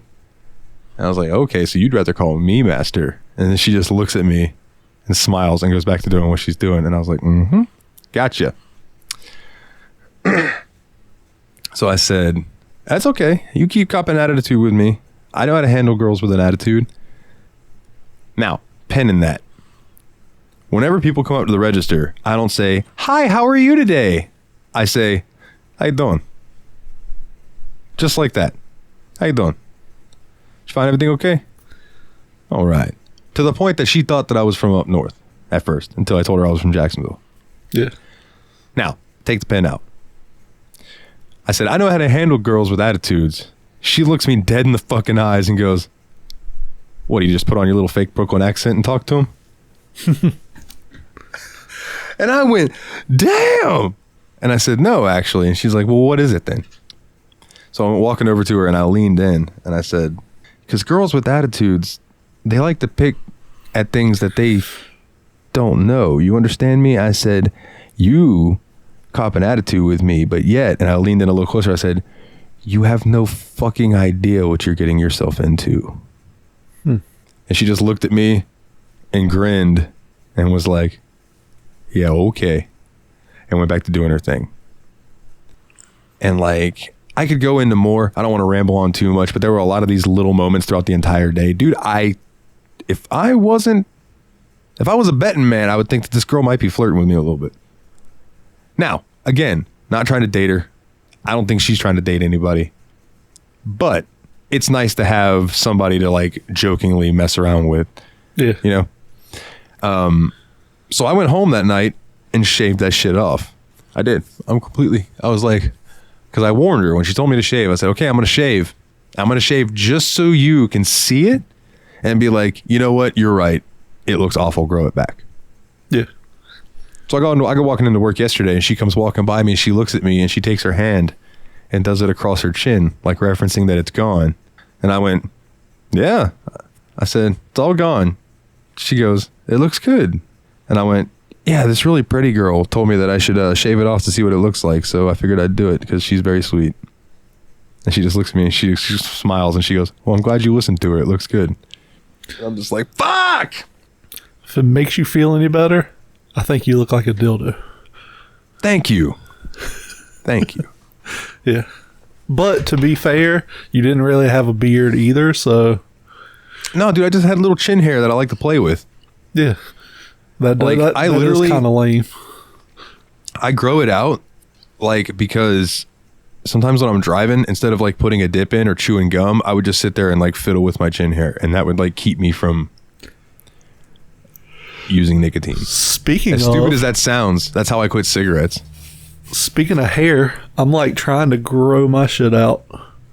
So good luck. Basically what I'm doing is I want to grow the top out and go sort of Bray Wyatt style. I can buy for like $30. I can buy some fake dreads. I'm gonna just go full fucking weave and have like a Bray Wyatt top dreads. I think it'll look good. Good to know. It's good to know if I ever want to kill myself, I can dive off that widow's peak you got. Yeah. Yeah. Mine's not. Yeah. See, I can sing you too, motherfucker. Mine's not terrible, but it is definitely like recedes more on the sides than in the middle. I feel like since I closed the store and stopped giving a fuck about life, my hair's like thickening a little bit. It might be. You're less stressed. And see, so, you can't really tell in the camera, but I have been getting a significant more amount of grays. Yeah. So, we didn't do a show 2 weeks ago. That was my fault. Ever since I closed the store, I've been kind of in a weird headspace where like I'm not depressed, I don't think. Not at least not the depression I know, but like I'm kind of in an office space where like melancholy? Not even that. It's like if I don't want to do it, I'm just not going to do it. Like I haven't been paying credit card payments and shit. Like I'm fucking. It's weird. Like I've got $50,000 in credit card debt. When they call, I tell them I can't pay it back yet. Credit card debt. I just watched that clip the other day. So goddamn funny. But yeah, like I'm making sure that like the light bill and the internet and you know my insurance are paid and shit. But other than that, like they'll get it when they get it. And I did apply for a job. I got hired, but I haven't gotten a start date yet. But it's at Spirit Halloween. So I'm like, a 2-month gig doing retail, Halloween shit discounts. I think it'd be fun. I did message her today. She's like, I got to work on the schedule today, so I'll see what I can do and let you know. So hopefully I start that within the next week or so. Bro, you should just have your name tag say Brian Posehn. And that way, like, you're dressed up as Brian. You can just be like, no, I'm just dressed up as him. I'm going to just have it say Jezza. There you go. Just put Yab's Jezza Pod the on villain. it. Yab's Pod on it. So what's Yab's Pod? Google it. Please, we need more listeners. What happens when you Google Yab's Pod? I'm going to look at that right now. It brings up the show on Spotify, I'm pretty sure. Our SEOs are right. Oh, shit. I told you. Everything it brings up is Apple, oh, look Twitter, at that. Amazon Music, Patreon. $5 a month gets you extra episodes that we never seem to record anymore, but we will, I promise.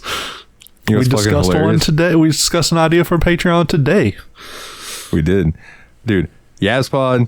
This is on Google. Yabspod, Yabspod, Yabspod, Yabspod, Yabspod, Yabspod. Kana on Instagram. Yeah. Our shirt site. Yeah. The JRPG report. Nice. I don't know how that happened, but I love there's a Dalton and Ryan t-shirt still on the store. Yeah, man, that's for the OGs.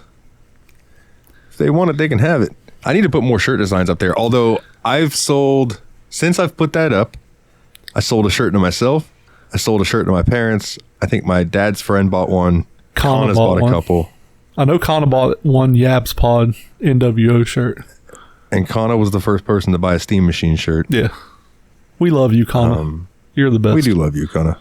So, like, I haven't sold many shirts, but they're there if you want them. They are there. But yeah, man. Shit. What else has been up?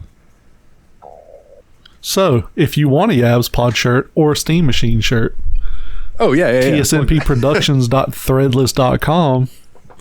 Go grab you one. Yeah. We love the support and the money because we're broke as fuck right now. Broke as fuck. Broke as fuck. Banks, it's a bunch of banks mad as fuck at me right now. They be calling my phone every day, but I don't answer the phone, so it doesn't matter. I might try to make a bit.ly link for that. Yes. Because tsmpproductions.threadless.com is a lot for people to type in.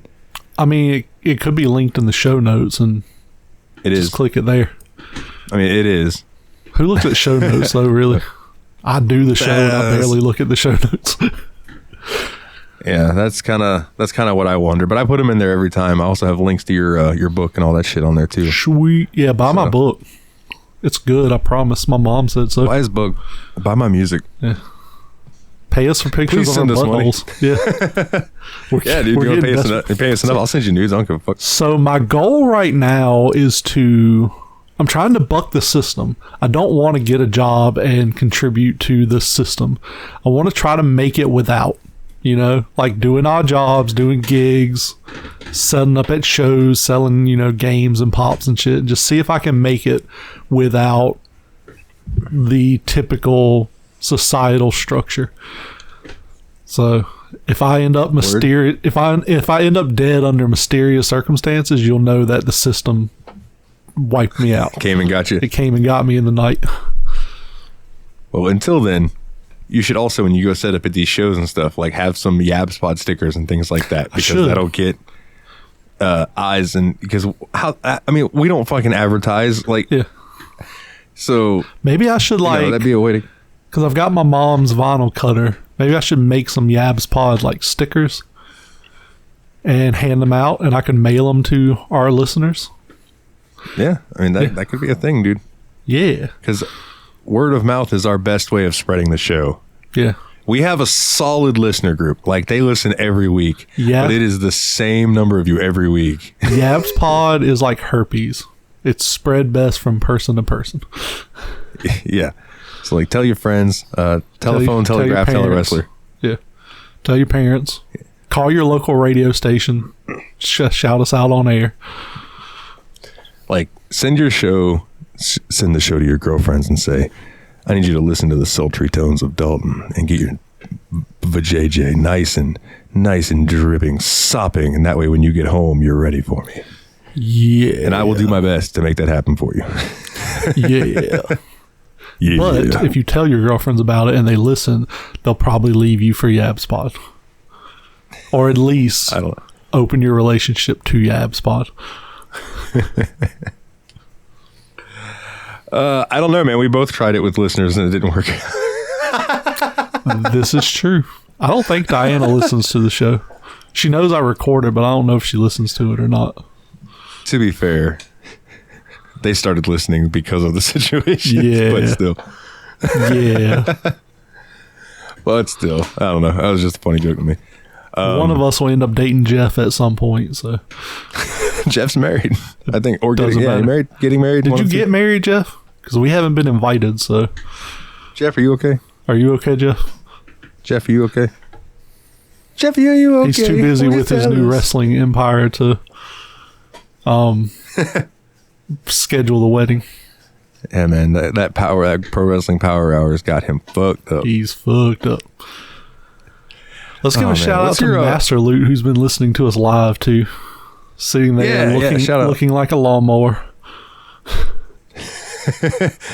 Yeah, man, that's cool. I told people in the Discord for the first time. I was like, hey, if y'all want to pop in and listen live, you're more than welcome to. And he did. So yeah, welcome in. Because in a drastic change of pace, we're recording this in a PM hour and not an AM hour. Yeah. Right? Kind of strange. I don't know if I have anything else to chat about. All I do is go to work and talk to Brandy and talk to Ashley. Shout out to my friend Ashley. I love her to death. She's the bomb. So I do have some friends who listen to this show, and as I said, I've been in a weird headspace lately. Dalton can verify this too. I haven't really been talking to a lot of people. Like, I have people reach out on occasion and be like, "Hey, you all right?" And I'm like, "Yeah, it's just like, I don't know. I don't want to, like, it's not that I don't want to talk to people, but it's just I'm not instigating a lot of shit anymore, you know?" Like, how often do I message you other than sending you shit I see on TikTok or something? Like, I've slowed down drastically in the last month or so. Like, it's just... It's because you got a girl now, dog. Well, everybody says, "Oh, you got a girlfriend and you disappear." I was like, it's not really that, though, because, like, when me and her first started dating, I was still talking to people. But then, like, when I closed the store, it was like, I just kind of stopped. I just started sort of, I'll watch TV, play video games, or do eBay shit. I'm working on a bathroom remodel for my mom and trying to get this job at Spirit Halloween. But here's the thing, man. Like, people have their lives. Like, they deal with this shit. You know what I'm saying? Like, there are days I don't hear from Brandy at all. Yeah.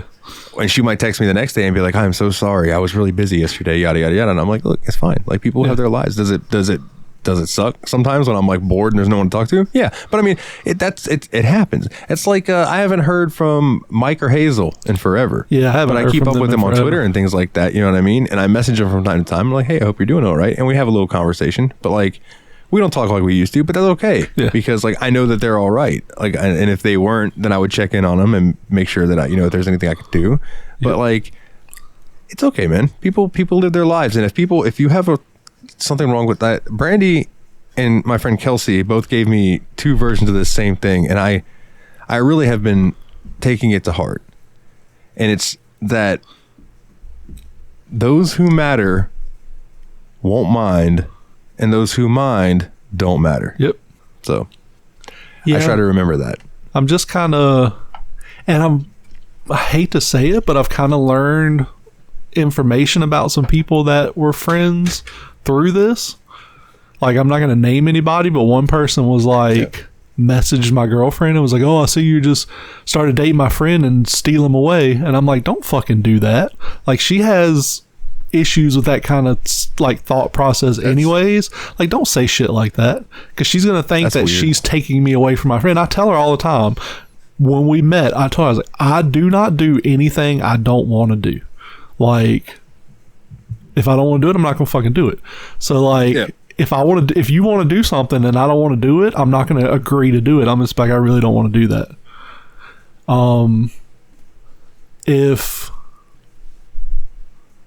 If I want to do something and she doesn't, I'm like, okay, cool, I'm gonna go do it. I'll see you when I get back. You know? And it's like, she's agreed to do, like, stuff that I wanted to do, and she's had a blast doing it. But I told her, like, I'm not gonna cheat on you. I'm not gonna go fucking around with other women. I'm not gonna be doing any of that shit. But, like, if I want to play video games, I'm gonna play fucking video games. If I want to watch a movie, I'm gonna go see the movie. If you don't want to go with me, I'll see you when I get back. Like, that's just how it's gonna be. Yeah. And I don't blame you for that, man. That's a good way to keep your sanity, to be honest with you. Do you see this thing right here that I'm pointing at? I was trying to figure out what that was. Can you tell what that is? It looks like a football. No, it looks like, to me, it almost looks like a dinosaur in a cloak, a hooded cloak. It's fucking Diana's little, like, mirror thing that she uses to do her hair. I was like, because I like all of this shit. This is all amiibos and stuff, and that's a Febreze bottle, if you couldn't tell. Yeah. Didn't know what that was, and that's because it's not mine, apparently. I was like, what is that? So, yeah. Random shit that just goes through my head. Well, what's your song of the week, my good sir? My song of the week, I first heard, it is a good one. I first heard it when Brian O'Connor was busting into Johnny Tran's house with SWAT team while Dom hooked up with his old lady in the garage from The Fast and the Furious, the original movie. It is Debonair by Dope. I don't care nothing about it. If you listen, another one of those songs, if you listen to this song without knowing who sung it, it sounds a bit like Marilyn Manson. I wonder if that's why I liked it originally. Dope got criticized heavily for their first album sounding a lot like Marilyn Manson. Yeah. And Debonair is off their first album. Yeah. I believe that's also the album with one of my favorite Dope songs, which is Everything Sucks. I think so, yeah. That song is so good. Most of all what really sucks is everything and all of us, yeah.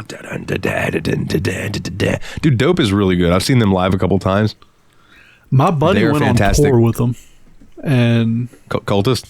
So Cultist, my buddy does merch for Cultist. I'm friends with a couple of guys in the band too, and they did a tour with Twisted, Static X, and Dope. What a cool fucking lineup. And Mushroom Head too, X, but Mushroom Head and Twisted did like half and half of the tour. So I don't think they were with Mushroom Head. Yeah, I think when they came to my neck of the woods, they were with Mushroom Head. But Dope always tours with Static X now because Ed Still Dope is the lead singer of Static X now. So, he is Zero. Yeah, he's possibly, like, everybody knows it's him, but he won't admit that it's him. Yeah, it's kind of like how Tobias Forge was with being Papa Emeritus from Ghost. Yeah. But yeah, dude, Debonair, great fucking song. If I can give a shout out to a Dope song, is the song Always by Dope. I think it's off American Apathy. It might be off of Therapy, whatever the other one was. But the other song they do really good fucking song. It's Die Motherfucker Die. Die Motherfucker Die, Motherfucker Die. You should go look up. So on their album No Regrets, they released a mashup because when they play live, they have so many of those type of songs that they can't play them all in the set. Yeah. So they made a 7-minute mashup of all of their like mosh songs, and it's called Die Boom Bang Burn Fuck. Nice. And it's for Die Motherfucker Die, Boom, Bang You're Dead, and then Burn, and then Fuck the Police. Yeah. Right? So Die Boom Bang Burn Fuck. And they put it on the album so everyone would listen to that and know when they play it live, this is how it's going to go. Nice. Yeah, it's fantastic. Korn did that when I saw them. It was Stained and Korn like last year, the year before. Because Korn has what, a plethora of 30 hit singles, something like that. Like, they have a lot of fucking hit singles. So they did kind of at the end, they did a mashup like that of like just about 15 to 30 seconds of a bunch of really good songs they do. And I'm like, it's cool because you get to hear a little bit of that song that you wanted to hear, but you also had to be there for 6 hours to hear all their fucking songs. Yeah. So, dude, I will never forget, and I've probably talked about this on the show before, the time that Korn almost made me cry because I was watching them and they came out on stage. Got stuck in your throat. Like, they started playing a riff and it was a album cut song from the very first album. So like wasn't a single. Yeah. And it's a song called Predictable by Korn. If you've never heard it, go listen to it. It's really fucking good. But they came out and he started playing those opening notes and I was like, holy shit, they're playing one of my favorite songs and it's the first fucking song they're playing. And it's one that I never thought I'd get to see them play live. So I was just over the moon. Nice. I need to go to a concert soon. There's one coming up in October that I really want to go to, but I can't find anybody that wants to go. I asked Brandy, she said maybe, but it's around Daphne's birthday, so unfortunately. And it's in the middle of the week, which I know is hard for people who have, normal jobs. Yeah. I don't have a job, so I just do whatever the fuck I want to do. I think we're going to... I've got tickets in 8 days to go see Everclear and the Ataris. And then she really wants to see Luke Bryan, so I think we're going to go to that one. But I think that's it for concerts this year. Unless, like, just something crazy comes up I got to get tickets for. I want to see Manson again, but with all this fucking Evan Rachel Wood bullshit, I don't think he's going to be able to tour for a while. Probably not. Last time I saw him tour, it was all right. I've seen him twice. His stage shows suffered.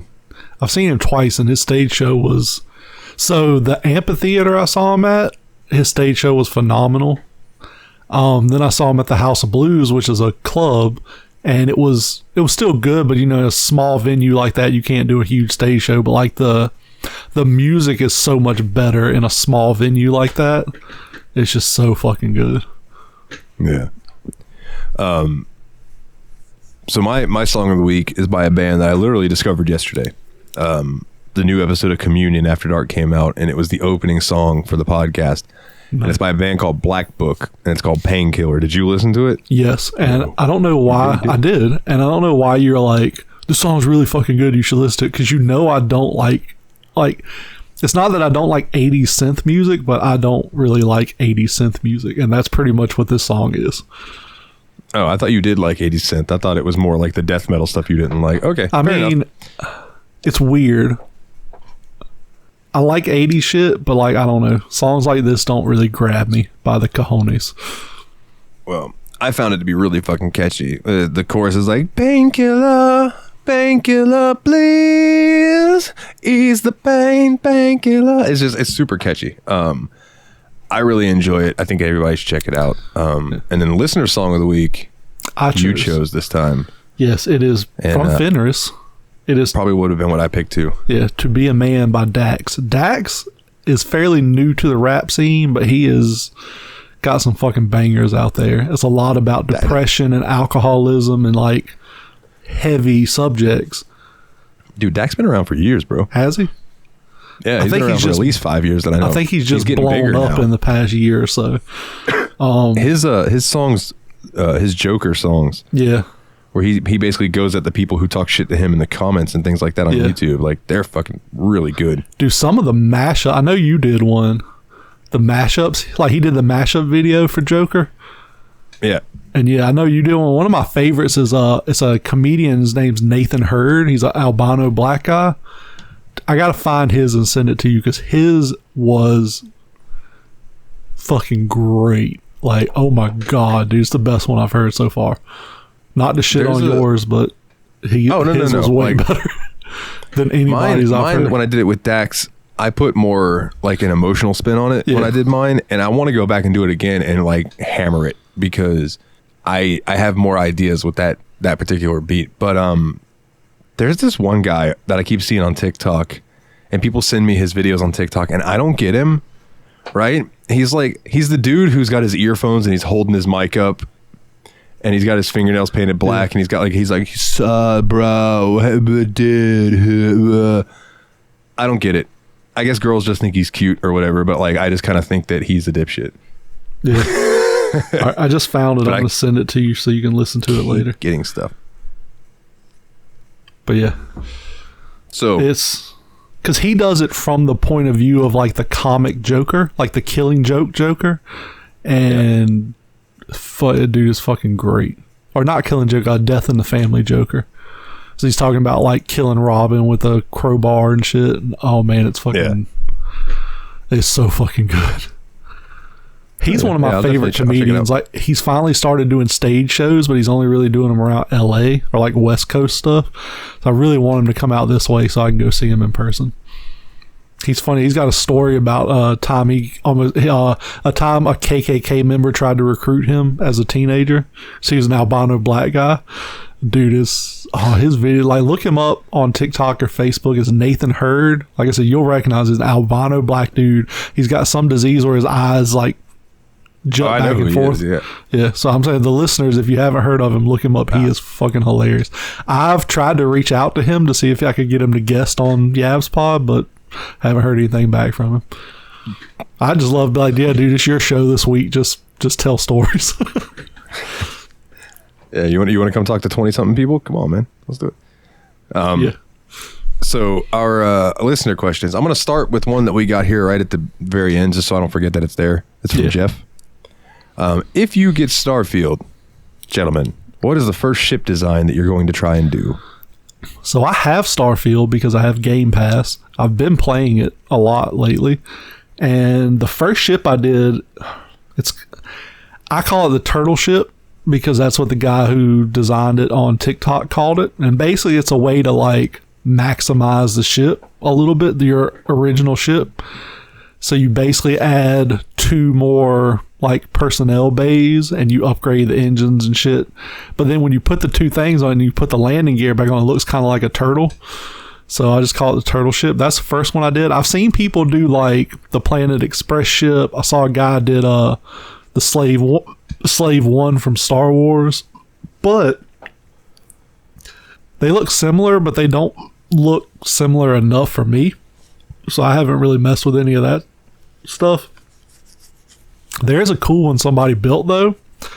It's kind of an exploit of the game, but it's like this framed out cube where there's nothing in the middle, everything's on the outside. So it's an exploit because the enemy ships, the whatever AI programming for the enemy ships, shoot directly at the center of your ship to attack you.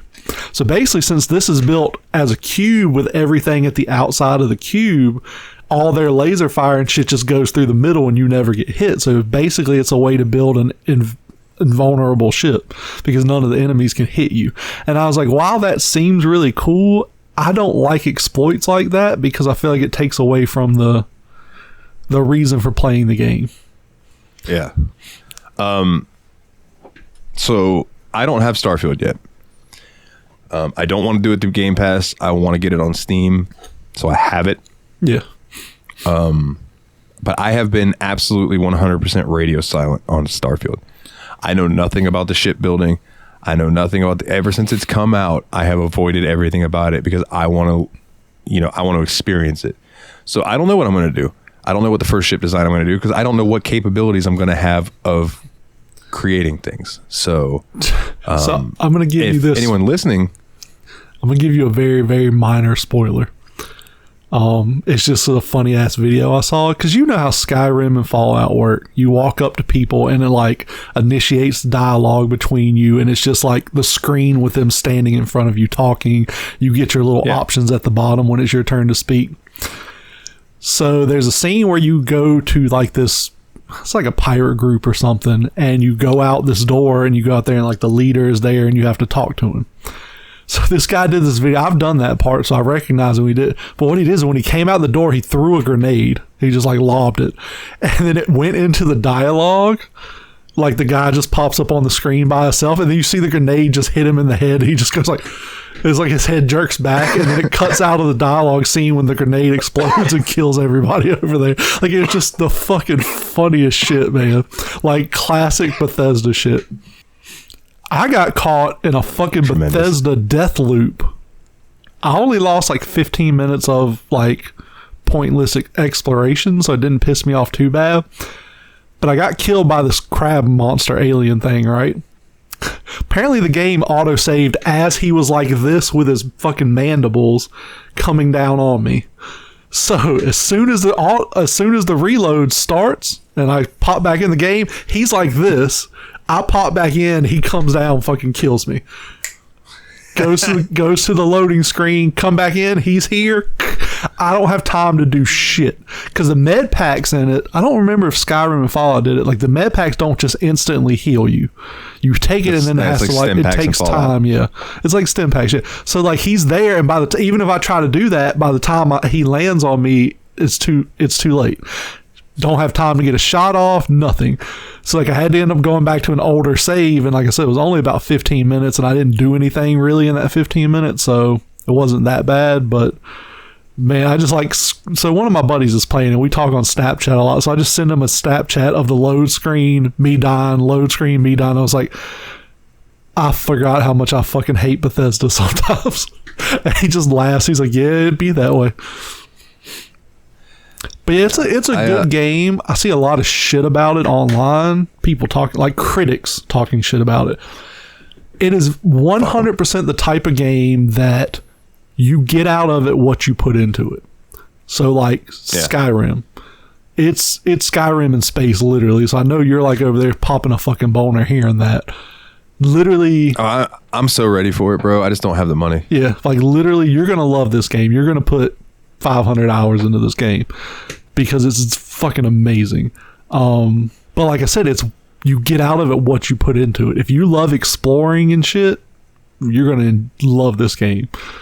And like I said, if anybody listening wants to buy it for me, I will be forever in your debt.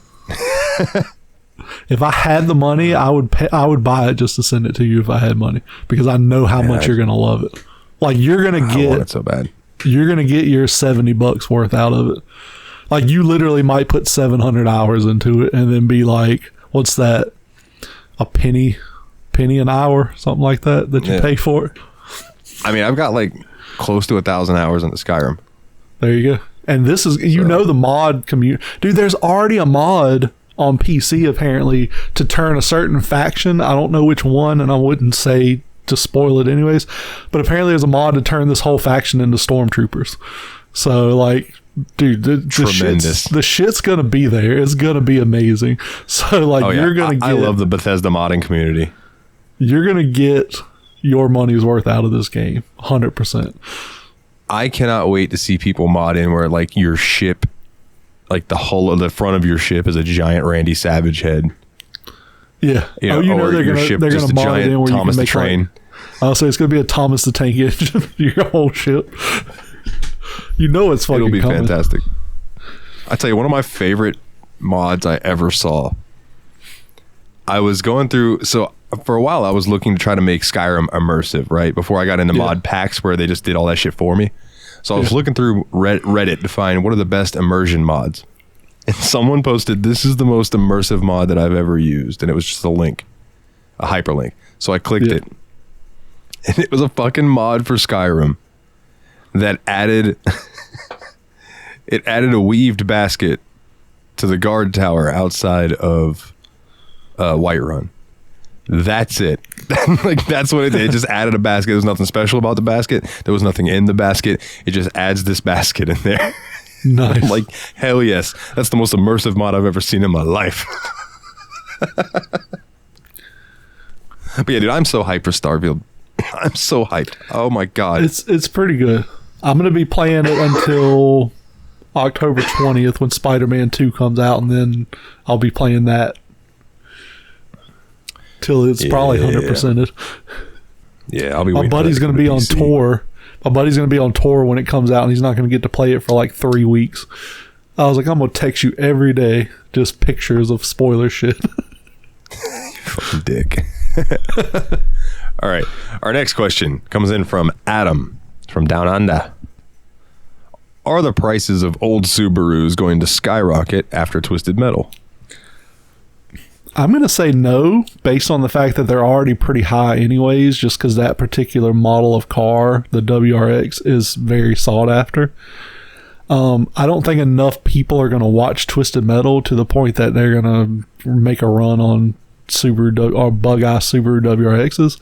Like I said, they're about like probably average price about $5,000 right now, which for a 20-year-old car is a decent chunk of money. And they're not super reliable cars either. So I don't think so personally, but you'll have a few people will buy and paint up to look like the car and take to conventions and stuff like that. So fair. I was going to leave that to you because I have no fucking idea. Yeah. The car is fucking cool in the show though. Evelyn. Over guitars, I could tell you, but cars. Yeah. Oh, there's a couple of questions on here that are going to be Dalton questions. This one's from Jeff. If your fart was turned into a fragrance, what would the name of it be? Sewage by Jezza. I think mine would be like zesty, musty, smelly, bruh by Suitor Essence. Whisper Bruh. by Jezza. It's the silent but deadly version. Whispers. Goes on silent, comes off strong. Yeah. There you go. Boom. Trademark. Gabs Pod. There we Oh, man. I have a fun fart story. So, a couple weekends ago, me and Diana, I was set up at a show, and we left and we went to the mall. And I remember she was going around the corner of the mall to go to the parking deck, and I farted in the car. And I thought she was gonna fucking choke to death. She was like, "Oh my god, oh my god!" So I rolled the window down. When you can rip one around the person that you're with, oh, she thinks it's fucking hilarious. That's a relationship. Yeah, I told her, I was like, "That's a instant turn off for me. If you don't think farts is funny, I don't care if you're fucking Scarlett Johansson. We can't be together if you don't think farts are funny, because farts are fucking hilarious." You know what's funny to me, and again, I'm not trying to be in a relationship with her. Let me go ahead and clarify that. And I'm not talking about new girl, but like, yeah, I remember being at Brandy's house one time and talking to her, and telling her that when me and Mehgan were together, then Mehgan was like, no, I will not fart in front of you. It's not going to happen. And Brandy was like, seriously? She's like, I will fart on you if you're laying on me and I have to fart. Yeah. Fair enough. I'm always like, just warn me if you're going to let one rip, I'll move. Oh, dude. Diana laid her head in my lap the other day. And like as soon as she laid her head down, I felt it, and I was like, get up. And she's like, what? I was like, get up. She got up, and I was like, she's like, oh, I was like, I couldn't hold it. I could tell. Like I was trying to get you out of the line of fire. So listen, I don't know what about your fart story reminded me. I have two things to talk about that I completely spaced about earlier before we go on with questions. Okay, bro. I don't even remember when it was. It was in the last month that we have been not doing the episode. So it's like 12 o'clock at night. Yeah. My friend hits me up. I'll call her Jay. Actually, it doesn't matter. None of you know who I'm talking about. Her name's Jamie. So my friend Jamie hits me up and she's like, hey, what are you doing? Nothing. Can I call you? Yeah, sure. So she calls me. She's wasted, I can tell. And we're chatting and she's telling me about this, she had lost her job and that she had lost her job because of this stupid guy, yada, yada, yada. And we started talking and we ended up having a conversation about how like meaningless sex is fun, but it's lacking something. Yeah. I don't remember how it came up, but we had this whole conversation. I just wanted to put that out there because this comes into play. So we keep talking and she's like, so what are you doing right now? It's like, I'm just sitting here at my computer chatting with you. Come fuck me. I'm sorry, what? You're like, say less. She's like, come fuck me. And I said, Jamie, we just had a discussion like 10 minutes ago about, and she goes, I don't care what we talked about. I'm telling you right now, come fuck me. And I was like, I mean, I'll come over. And she's like, okay, well, come over here and fuck me and cuddle me. And don't be mad if you come over and we just cuddle and we don't fuck. And I'm like, okay. So I go over there and I call her when I get there and she doesn't answer. So I'm like, all right. So I go home and she ends up messaging me the next day and being like, sorry, I fell asleep. So she hits me up that night. Hey, come over.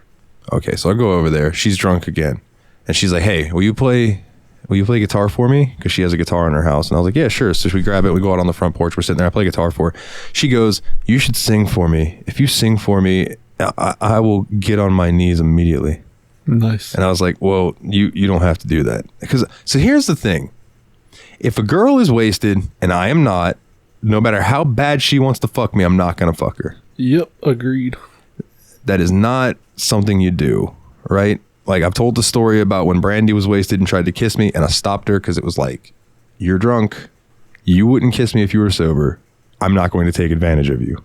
Yeah. So I had the same thought with Jamie. So yada, yada, yada. The night goes on. We end up, it's like 3 a.m. We go inside her house. She's like, I want you to come lay with me. My son's in the bed, but I'll scoot him over and he can lay next to me and you can lay on the other side of me or whatever. I'm like, oh, whatever. In my head, I'm like, I'm going to lay here till you fall asleep and then I'm going to go home. Because I don't want to be here when you wake up sober and be like wondering why the fuck I'm here. Because like that's the level of drunk she was at, right?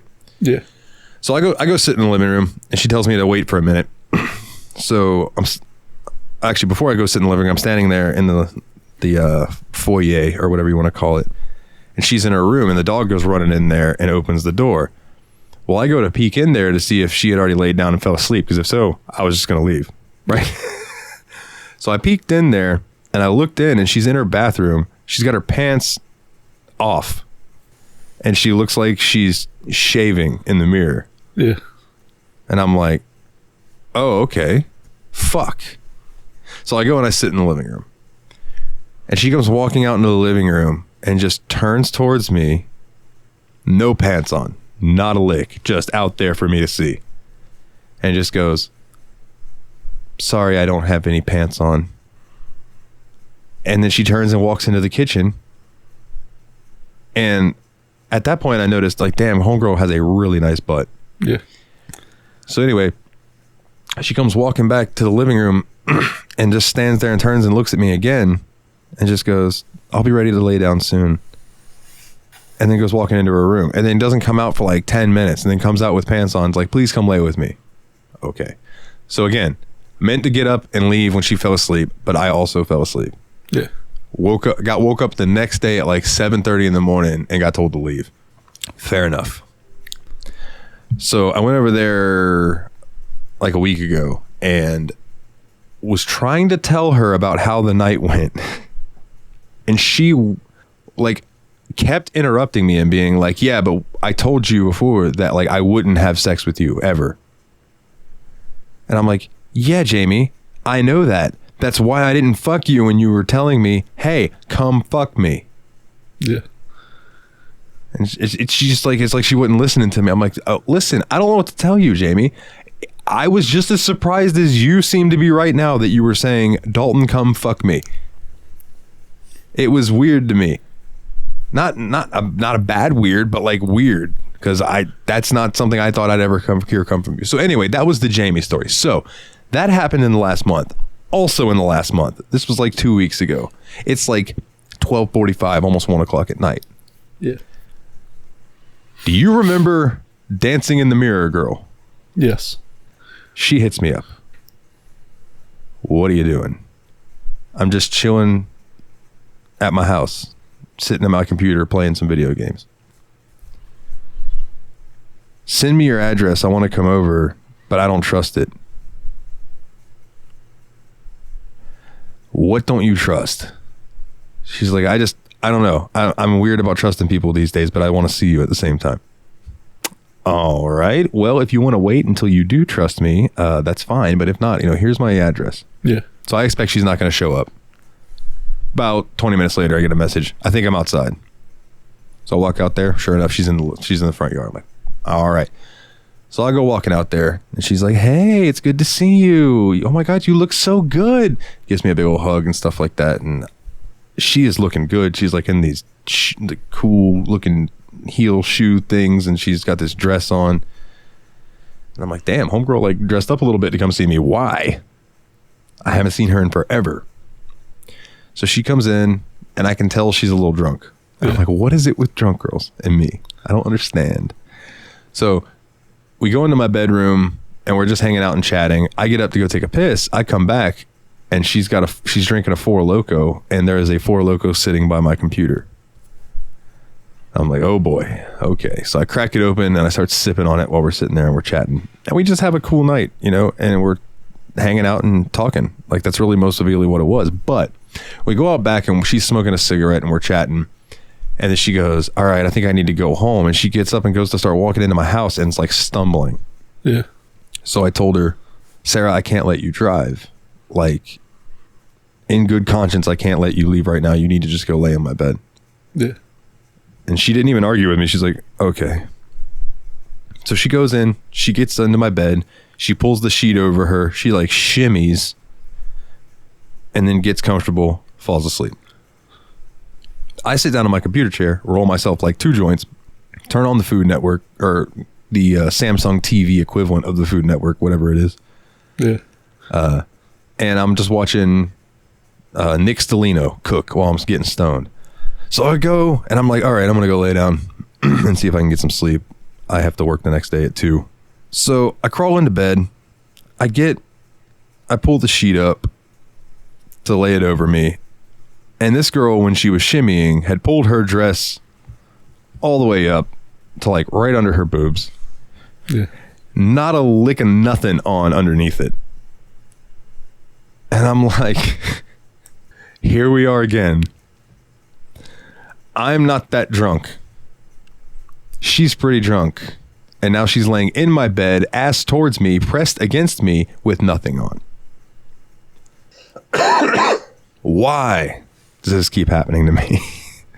So I'm laying there and I'm snuggling her and I have my hand like on her thigh, right? I'm like, it is far enough away from anything to touch it, but then like, yeah, but still my arm is in a position that's comfortable because my right arm is going to be dead tomorrow. You know how guys, you know how it is. Yep. she just rolls over and goes, I am so fucking wet right now, and takes my hand and just puts it between her fucking legs. And she was not lying. And I just went, well, and pulled my hand away and was like, that's nice, sweetie, but I think you need to go to sleep. Yeah. And that was one of the hardest things I ever had to fucking say ever. Oh my God. Because she's hot. I'm not going to lie. She's hot. And she was soaking wet and ready to go. And I'm like, dude, I can't in good conscience do that. Boy, did I jerk off the next day though. My God, I had to. I was like, dude, anyway, yeah, that was two things I forgot to bring up. Whereas like your boy got tested twice. I passed twice. But like, man, it's hard out here for a pimp, dog. Yeah, it definitely can be. And yeah, I'm the same type. Like, I won't sleep with a drunk chick. I'm not going to be that guy. No, and if I'm wasted and make the decision to do that, then I'm going to regret it the next day too. It's good. I don't know. I feel bad. I would rather want to know that you want to fuck me sober. If I know you want to fuck me sober, then I'll fuck you drunk. That's fine. As long as I know that there's something there when you're of sound mind. So anyway, next question. Fenris wants to know, what type of food group is overrated to you? For Fenris, it's pasta. Which I'm gonna say, don't be bad talking my pasta Fenris. But my answer is gonna be controversial. Steak. I don't like steak. My answer might also be controversial. Bacon. I love bacon, but I agree it's extremely over fucking rated. It's overrated and people put it in too many things that don't need it. Bacon is a very overpowering flavor. Pork in general is kind of overrated. Like, it's good, but it's not the fucking be all end all of meats, you know? Yeah, chicken is king because everybody loves cock. Yeah. If your dick made a noise every time it got hard, what noise would it be?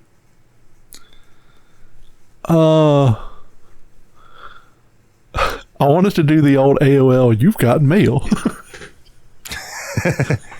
No, you should do the Dr. Evil one. You've got freaking mail. If my dick made a noise every time it got hard, what would it be? Man, I don't know. I'm very tempted to say like a Zakk Wylde pinch harmonic. But also like the Mario getting a mushroom would be funny. Yeah, that would be awesome. The Final Fantasy 11 and 14 level up. Actually, it's just the Final Fantasy like battle winning that level up. That would be fun. This next one is also from Fenris. The old Windows boot up sound. Or how about it's like, oh man, I'm getting horny, and from your pants you hear, we are farmers. Bum ba-dum bum bum bum bum. Oh man. So Fenris wants to know, why is Master Loot so damn horny? I feel like this one's for you because I've been kind of absent on the Discord lately too, so I don't know the reference for this. I don't know. I don't see Master Loot being any more horny than like say Jeff or Kana. Like, there's just, I don't know. They like their anime girls. There's nothing wrong with that, I suppose. Yeah. I don't know, Fenny. Why aren't you more horny? I don't know. I feel like we're all horny. Everyone's horny. You horny too. And then the next one from Fenris. In regards to this chart, how much of a furry would you consider yourself to be on a scale of 1 to 7? 1 being not at all, and 7 being you enjoy the anthropomorphic animals. Now, let me scroll up to this. Yeah, I can go ahead and say I'm in the first two because I'm not really a furry at all. Like regular women, and then maybe if she's wearing ears and a butt plug tail, could be kind of hot, but that's about it for me. That's where I'm at, and that is called Neko. So like if a girl were to like throw on some ears and have a butt plug tail, or just like a tail that wear around the waist, I can get into that. Yeah. But when you start getting into like, they are now, I can appreciate that, like female, like say Mithra in Final Fantasy, the female cat people, like they're pretty, but they're still like cat people. So like, I'm not gonna have sex with a half cat person. Does that make any sense? Yeah. It's kind of like, you can look at any animal and be like, man, that's a beautiful animal. But you also shouldn't think in the same thing. Oh, I want to fuck it. Because then you're just, what? No. Yeah. Yeah. It's the same concept. No. Yeah.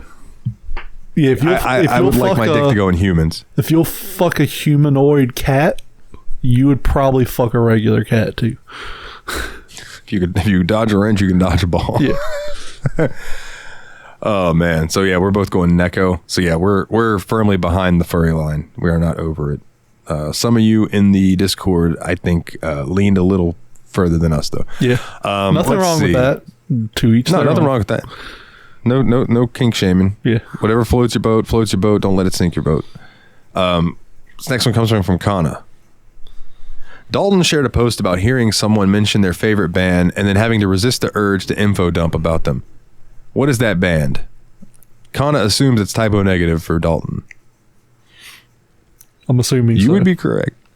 It would be Typo Negative and Mehgan, probably, and Devin Townsend, because it's like Typo Negative. I can just dive into how fucking great they are. Devin Townsend, I can dive into how diverse he is from album to album. And Mehgan, I always want to tell people, listen to Mehgan, because all of their albums tell one long space story, and it's super fucking cool. And I can send you links to where you can read about it, so you're up to date on the albums when you're listening. You know what's going on. It's so cool. It's awesome. Yes. Typo Negative, though. Jesus Christ. Everyone just go listen to Typo Negative. Just go listen to Love You to Death and tell me that song don't make you want to fuck somebody. Yeah. So I don't really follow music that much. Yeah. Yeah. But, well, I listen to a lot of music, but I'm not as into music as Dalton is. So I don't really info dump about bands. I just info dump about anything that I know like a fun fact about. But yeah, for me it would be more like Formula One. Somebody mentions Formula One, I'll That's what I was going to say. It's probably cars. Yeah.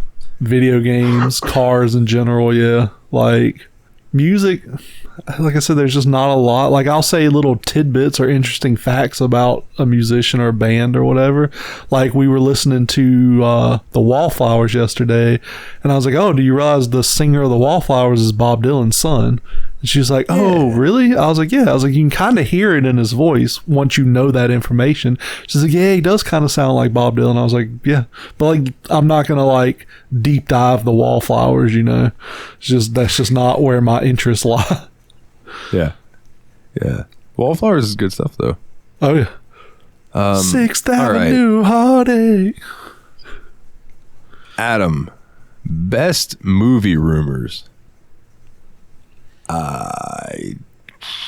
I don't know. I don't really pay attention to movies all that much. I would like to watch more of them, but I don't like watching them alone, so I don't watch many. I feel like I gotta look. I feel like he put a thing about that. I'll give you a movie rumor that's been out there forever, and I'm still hoping it's true. And this is the one I'm going to go with: Potfest. Oh yeah, that Potfest was going to happen, and it never did. Yeah, never did. But it's still a rumor that they're working on it behind the scenes still. So I'll go with that one. No, he said, for example, when Revenant came out, the rumors that Leo got assaulted by a bear. One I remember as a child that I thought was dumb as shit now, but when you're a kid, you're dumb. I remember like, Can I guess? Yeah. I don't think you'll get it. Is it Wizard of Oz? No. Oh, okay. It's worse than that. It was Aliens or Aliens 3 or something, where at the end Sigourney Weaver like dove into a vat of acid or something. And there was a rumor that she actually did that in real life to make the movie. Like she dived into a fucking vat of acid or whatever, or into a pit or whatever. And yeah, like I believed it as a kid. Now as an adult, I'm like, she's a fucking actress. Of course she didn't do that. That's fucking stupid. So yeah, we're all dumb as kids. That's I was gonna say in that vein. Then is like the Wizard of Oz with the hanging person in the back. Yep.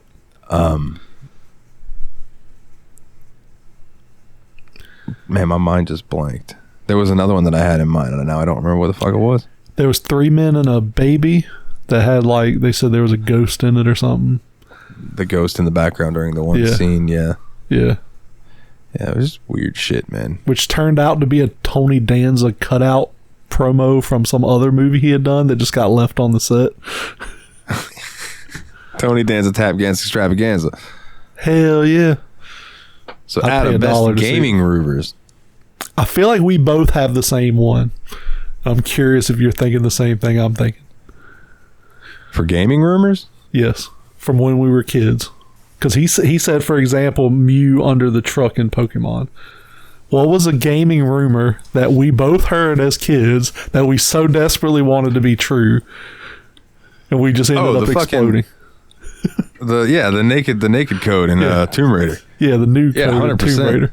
Yeah, didn't they put it where that code worked in Tomb Raider 2 and Lara just exploded? Yeah, if you put in the cheat code to make her quote unquote naked in Tomb Raider 2, she just blew into bits. Yeah. And also Tomb Raider 2, if you literally get everything, if you 100% complete that game, you get a cutscene at the end of the game where Lara is like getting into the shower or out of the shower, and she's in just a towel. Yeah. And she drops the towel and you see her from like cleavage up. Yeah. And she just goes, well, I think you've seen it enough, don't you? And she pulls out a shotgun and shoots the fucking camera. Nice. It's like, that's all you get. Like, there is no nudity. If they're not going to put nudity in a teen-rated game. Like, she was technically naked, but you didn't get to see it. Yeah. And then there's also the rumor that I think it was Final Fantasy Tactics, where you could get General Leo on your team, but you actually couldn't. I remember there was a few different Pokemon ones that like you could I can't fight think of right Professor Oak with a bunch of like level 100 Pokemon. It's just a bunch of random shit. Yeah. But yeah, the Tomb Raider, the new cheat for Tomb Raider is the one I knew me and Dalton were both going to automatically go to. It's like that was the one rumor as kids that like everybody fucking heard and everybody tried to do. Like I didn't even have a PlayStation. I think I rented one so I could try the code on Tomb Raider. And you got to remember, when we were kids, you couldn't just go on the internet and look this shit up to see if it was true or not. You had to go by what kids at school told you. Yeah, and kids at school were dirty, rotten liars. Yes, they were. And yeah, they I got that code to work. Her tits are beautiful. Yeah. Her triangular tits. Yeah, her pyramids. Her polygonal tits. So, Jeff, what games were you most excited for, but when you played them, they ended up being terrible? So I have a specific answer for this. And I wouldn't say it's terrible, but it was very bare bones and boring after a little while. Fucking Star Wars Battlefront remake. The one that came out on Xbox One and PS4. I did not buy Fallout 4 because I'd never played a Bethesda game. But it looked interesting to me.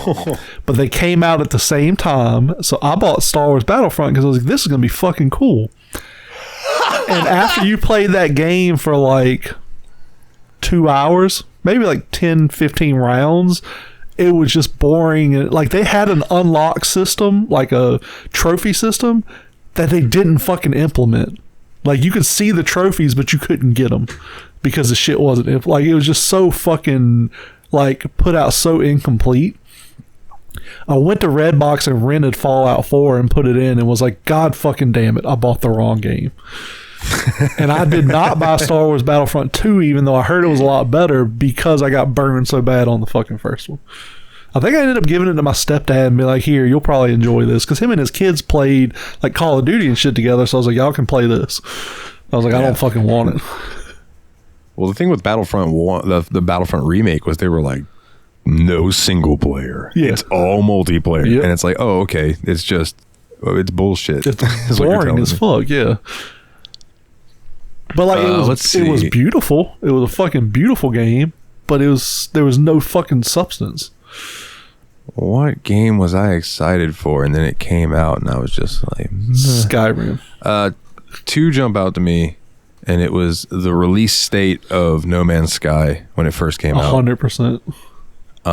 which again has gotten better for what it is. That game is loads better than what it was. Also, Fallout 76.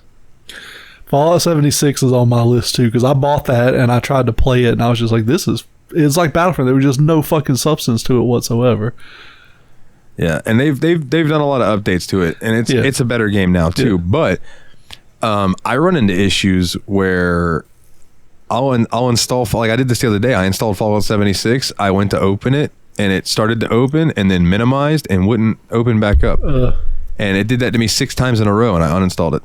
Good old Bethesda. What are you gonna do when that happens with Starfield?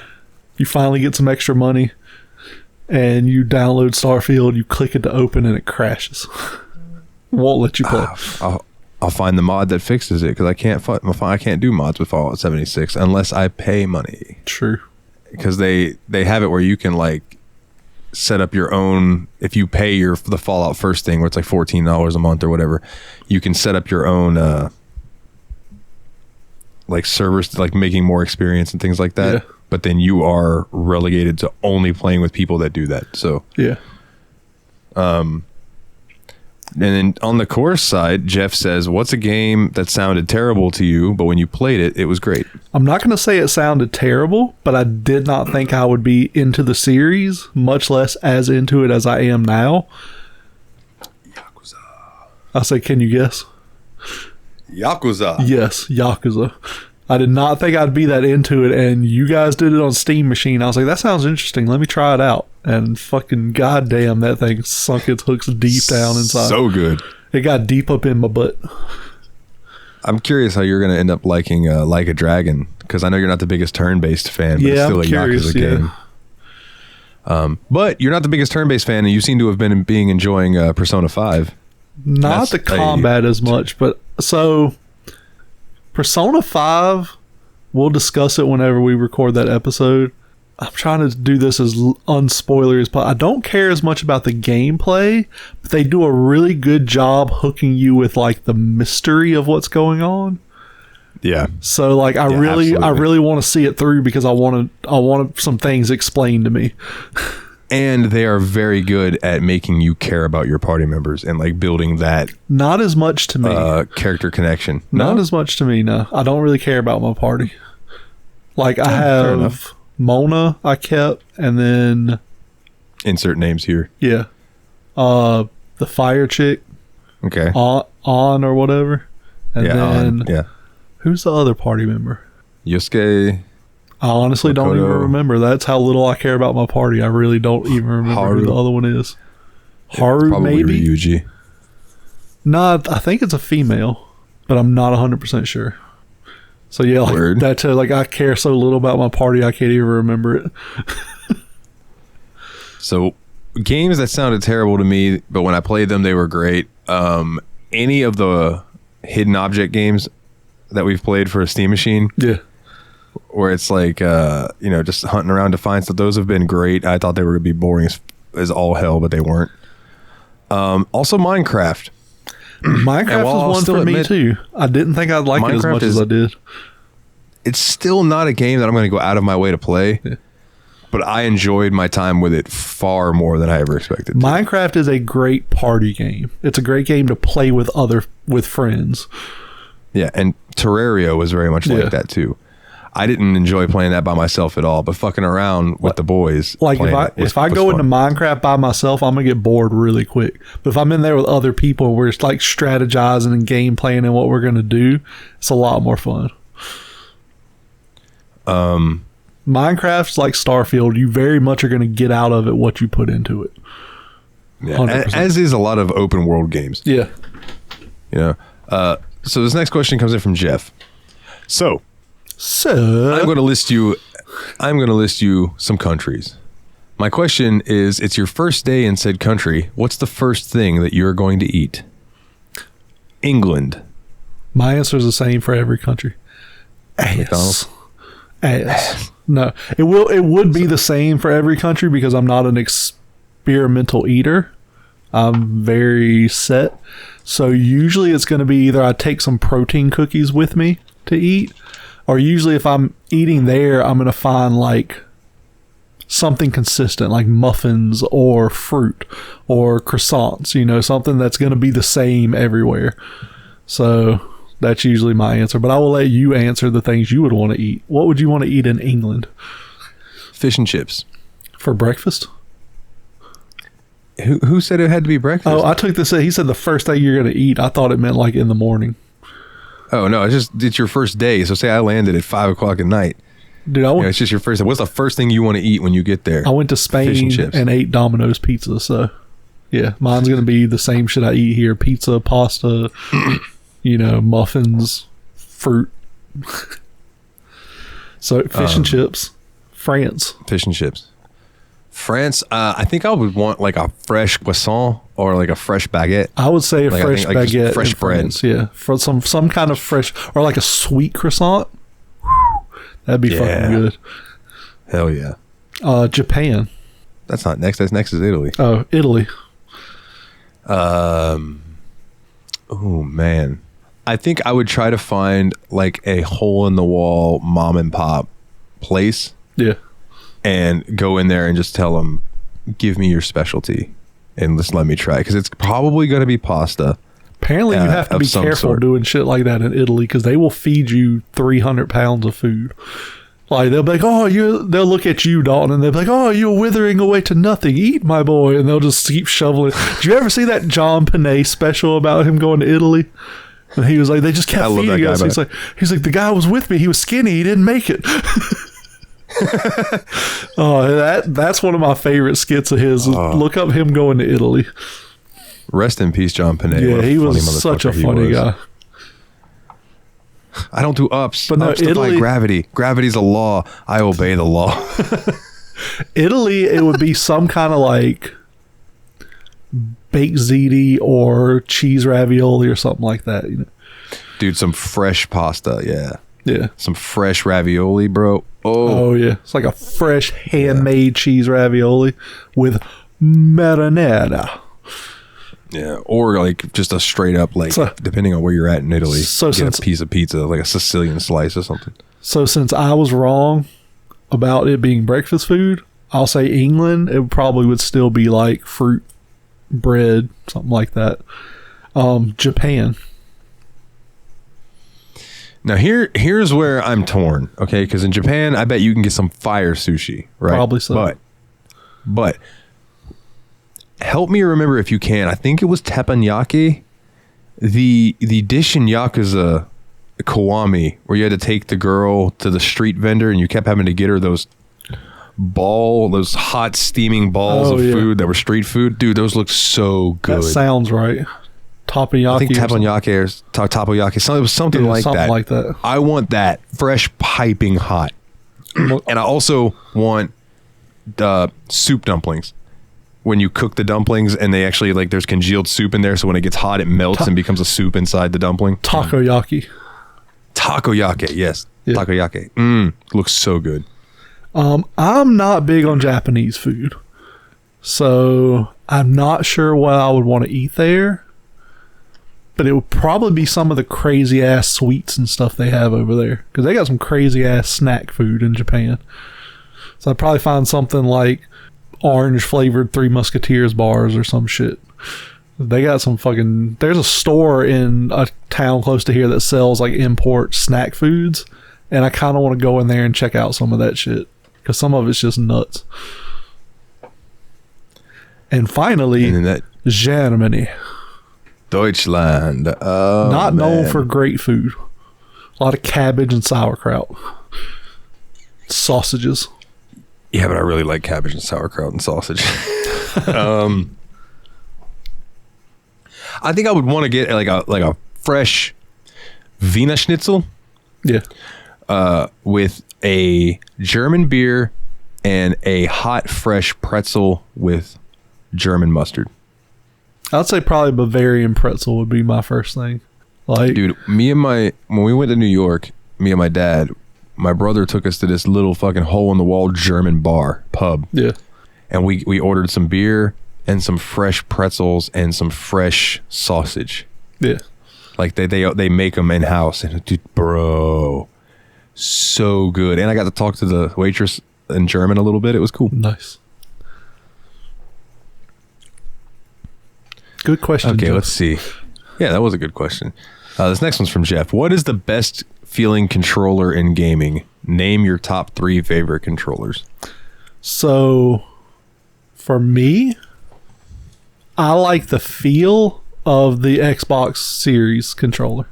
Is the best. That's what I'm holding up right here. Yes, that's the best controller for feel, but for features, the fucking DualSense.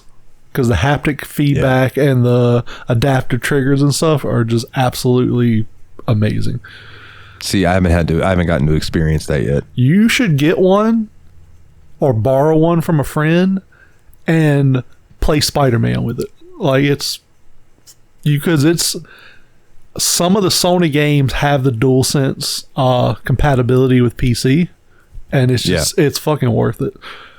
It's so much better of an experience. And I'm a huge like Xbox controller layout fan. I like it better than the dual stick like PlayStation style.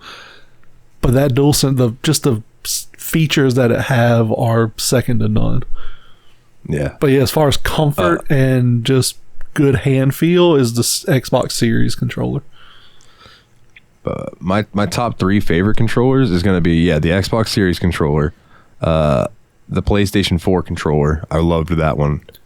And I don't give a fuck what anyone says because I've got big hands. The OG Xbox controller, the one that was massive. It was like a tank. Yeah. Everyone shits on that controller. That controller was awesome. So my 3 would be the Series controller top, the DualSense second. I would say that, but the fundamental flaw to the original Xbox controller for me is the black-white buttons instead of bumpers. Yeah, that was strange. I'll give you that. It's just harder to control. Of it was nice. But yeah, the size was really nice. It's a very comfortable controller. I would probably say my third favorite would probably be a 360 controller because it's just such an optimal layout for a controller. I do want to give a shout out to the Switch Pro controller. The Switch Pro controller is very nice. It's not a bad controller. It's kind of like a weird mesh between PlayStation and Xbox. It is as nice as the Joy-Con controllers are bad. I'm not a big fan of the Joy-Cons at all. Me neither. Any game that tells me that I have to take one of those little fucking Joy-Cons and turn it sideways and use it like that, I'm like, well, I'm not playing this because my hands are too big. Yeah. This is for children. Yeah. Yes. PS4 controller is not bad, but I feel like the DualSense is better in every aspect. But yeah, the PS4 controller wasn't bad. To me, the Series controller and the Xbox One controller are basically the same thing. They're not really much different. Yeah. So I don't really. The D-pad's different, but that's it. Yeah, I mean, the Series controller is slightly smaller, and it's just everything on it is better quality, but they're not different enough to me to classify as different controllers. So Kana, what's your favorite sentence enhancer? Fuck and cunt. Cunt is one of my favorite words because it is one of the most powerful words in the American English language. Because it fucking gets responses from people. It usually is negative. If you call somebody a cunt, that's like the worst thing you can call them in America. I like fuck. I use fuck a lot. I'm trying to use it less because I'm around children more now, so I try to like curb my cussing around them kids.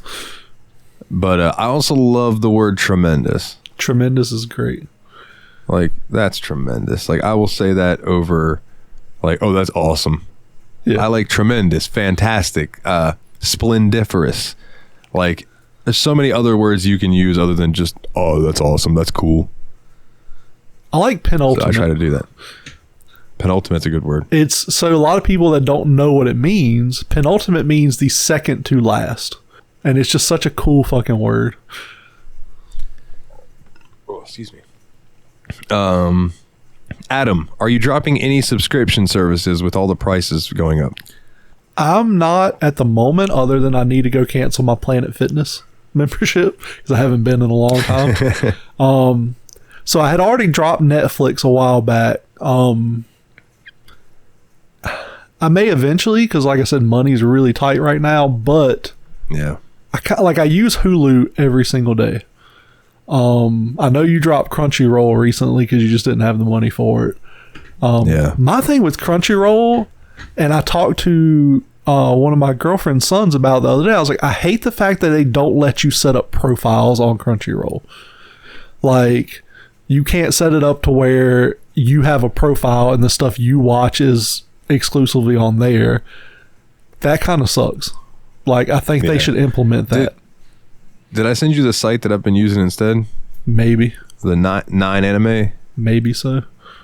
I'll send it to you again. It's free. Is it free or is it free? It's free. Free. It's like watch wrestling. Like that style. Okay. But a little more in depth than watch wrestling. So, And by in depth, I mean they got damn near anything you can fucking think of on there if you want to watch it. so I'm gonna let you talk about subscriptions you may drop because I have to go piss. Oh, that's fine. As far as subscriptions that I might drop, I don't know. I've been batting back and forth whether to drop Spotify, just because it's keeps going up. I had to drop the PlayStation Plus. Me and my dad, my dad uses it on the PlayStation in the living room, and I helped. I split it with him, even though I haven't played that PlayStation in probably 2 years. The price went up like $40 or some ridiculous shit. So we were just like, nah, it's not gonna happen. Not gonna happen. It's too much fucking money. Jezza's gone to take a piss. He's got his dick all up in his hand, and he's back from taking a piss, and he's here, and he didn't wash his hands. No. Who washes their hands after they pee? You don't do it at work every time. Admit it. At work, yes, I do. Yes, at work, you I do, do. or yes, you do. No, yes, I do. At work, I wash my hands all the time. Is it I don't want. Is it because it gives you more of a break from the floor? Not even that. It's just like I have to touch things that other people have touched in there, and that grosses me out. So you should wash your hands before you touch your dick. Yeah, exactly. I don't touch my dick while I pee, though. I just kind of flop that motherfucker out and piss, and then flop it back in. Yeah, that works. But I'm ready for the next question if you are. Okay. Kana, could a vampire policeman enter my home if he had a warrant? I don't know. I don't think so, because they need permission from you, not the government. Yeah, I think that's where I lean to. They need permission from you, and you didn't give them the warrant, so. But would he arrest you for not letting him in? Because that would, I don't know. That's a conundrum. He'll send the werewolf cop in. There you go. The mummy's got this. Yeah. All right, Adam, this is our last question. Make your ultimate band from artists living or dead. 1 vocalist, 1 lead guitar / backup vocals, 1 bassist, and 1 drummer, and 1 wild card. For example, Mr. Hahn from Linkin Park. So, I know my bassist. I want to be I want bassist and backup vocals. Les Claypool from Primus. Okay. Guitarist, I want Tom Morello from Rage Against the Machine. Okay. Drummer, I kind of like the drummer for Nickelback. Like, he's fucking pretty good. Then we got vocalist. I'm gonna go with Marilyn Manson. It's because, I like that creepy kind of shit. And then wild card, Nicki Minaj, just spitting fucking raps over all of this crazy shit. It's like every song is like a verse by Marilyn Manson, and then a verse by Nicki Minaj, and then a closing verse by Marilyn Manson. Alrighty then. That's a heck of a band you put together, sir. Yes. It's going to be a crazy fucking show. All right, so mine, My vocalist and lead guitar can be the same person. It'll be Devin Townsend. Yeah. My backup vocals / bass player can be the same person, and that would be Peter Steele from Typo Negative. Drummer, I'm gonna go Danny Carey from Tool. And one wild card. Man, I wish I could remember his name, but I'm gonna go the keyboardist from Children of Bodom. Nice. Dude is just Yanni Warman. Dude, so good. So what? There's this video of Children of Bodom that I recommend y'all go watch. Just put like keyboard guitar off. Yeah. And Alexi, who's R.I.P. Alexi Lejo, by the way, would like play a shred on the guitar, and then the keyboardist would play it back to him on the keyboard, and they went back and forth doing that, and then they ended up busting into "Oops, I Did It Again" at the end of it. It was awesome. Nice. So what genre would your band be, and what would you call your band? It would probably be prog metal, maybe with a little doom influence in there from Peter Steele, but he also had hardcore punk backgrounds too, because he was in a band called Carnivore. What would they be called? Because I think of the humor of Devin Townsend and Peter Steele, I feel like it would be Ziltoid, who is this character that Devin Townsend created for a concept album. It was an alien who came to Earth looking for the world's greatest cup of coffee. All right, so I think it would be Ziltoid and the Master Space Baiters. So like Baiters. So I feel like I would call mine. Well, I feel like mine would be. What would you consider Marilyn Manson, genre-wise? Like shock rock, the more like gothic sort of stuff. Shock rock. He's shock rock, goth metal. So I would say probably like my band would be like a gothic rap rock. So Suicide Boys? Something like that. And then, what would I call it? Spitting Death. What would I call it? Something stupid, probably. I'm saying Spitting Death, because they're spitting fire, and then it's all about death and gloom, because it's Marilyn Manson. It'll be Spitting Death. Let's see. I had something and I forgot what it was. Or it could be Manson and the Monster. The Monsters. The Monsters. What about like the Manson Menage experiment? The Manson Menage a Trois. There you go. It's going to be bad. And people aren't going to like it. It's going to be ear rape, but yeah, some people are into that. Yeah, man. So there we go. It'd be interesting to see what my band came up with. Your band, I already know it would be interesting. Yeah, it would be a travesty. One of those train wrecks you just don't want to look at, but you can't take your eyes off of. Oh, you mean my life? Yeah, my life. On that note, if you would like to send us an email, you want to ask us a question anonymously, or if you just want to show us your butthole, yet another bspod@gmail.com. You want to check us out over on Facebook. It's facebook.com/groups/yet another BS podcast. If you want to check us out on Twitter @YavsPod, you want to check us out the website's up to date thanks to one Dane himself. Thank you very much, sir. yavspod.wordpress.com.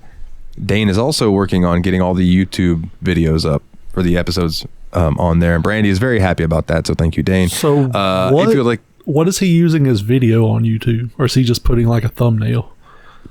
So he messaged me the other day and was like, how do you want to do this? He goes, I can take some selfies from your and Jeremy's Facebooks, and I can let an AI learn them, and they can spit me out like y'all and different funny things that I can use those as thumbnails if you want. Like, he sent me a bunch of them as wrestlers. Nice. And I was like, yeah, absolutely, dude, do whatever you want. So it's going to be some ridiculous thumbnails that he comes up with. I've given him artistic creativity with it. Nice. Until we decide to start doing video and posting it up. I don't think the video would be very interesting, though. I don't think it would be either, but you know, it's just people us, like talking like heads. One of us is talking and the other one's playing on their phone. Hey, I typically give you most of my attention, motherfucker. You're the one that stares at your phone every time I talk. No, it's because if I'm looking I at wanna my hear it. phone, I'm listening to what you're saying. If I'm looking at the screen, I'm going to be like paying attention to the frequency meter on Audacity, or I'm going to be looking at shit popping up, and I'm just not going to be paying attention at all. But if you would like to support the show, which would mean a lot, especially right now when both of us are absolutely broke, patreon.com/yabspod, all capital letters. And you can get your name read on each and every episode like these wonderful people: Jeff, Kana, Mehgan, Team Retrogue, Brian, and Adam. Very much appreciated. You can donate $5 or more and get all of that, plus some extra episodes, which will be coming to you soon. Other than that, man, was there anything else you want to chat about? No, I think I'm good. Alrighty, well then this has been an almost 3-hour episode of Yaspod before I truncate silence this motherfucker. So I hope you all have enjoyed it. We love you all. And until next time, guys, take it easy.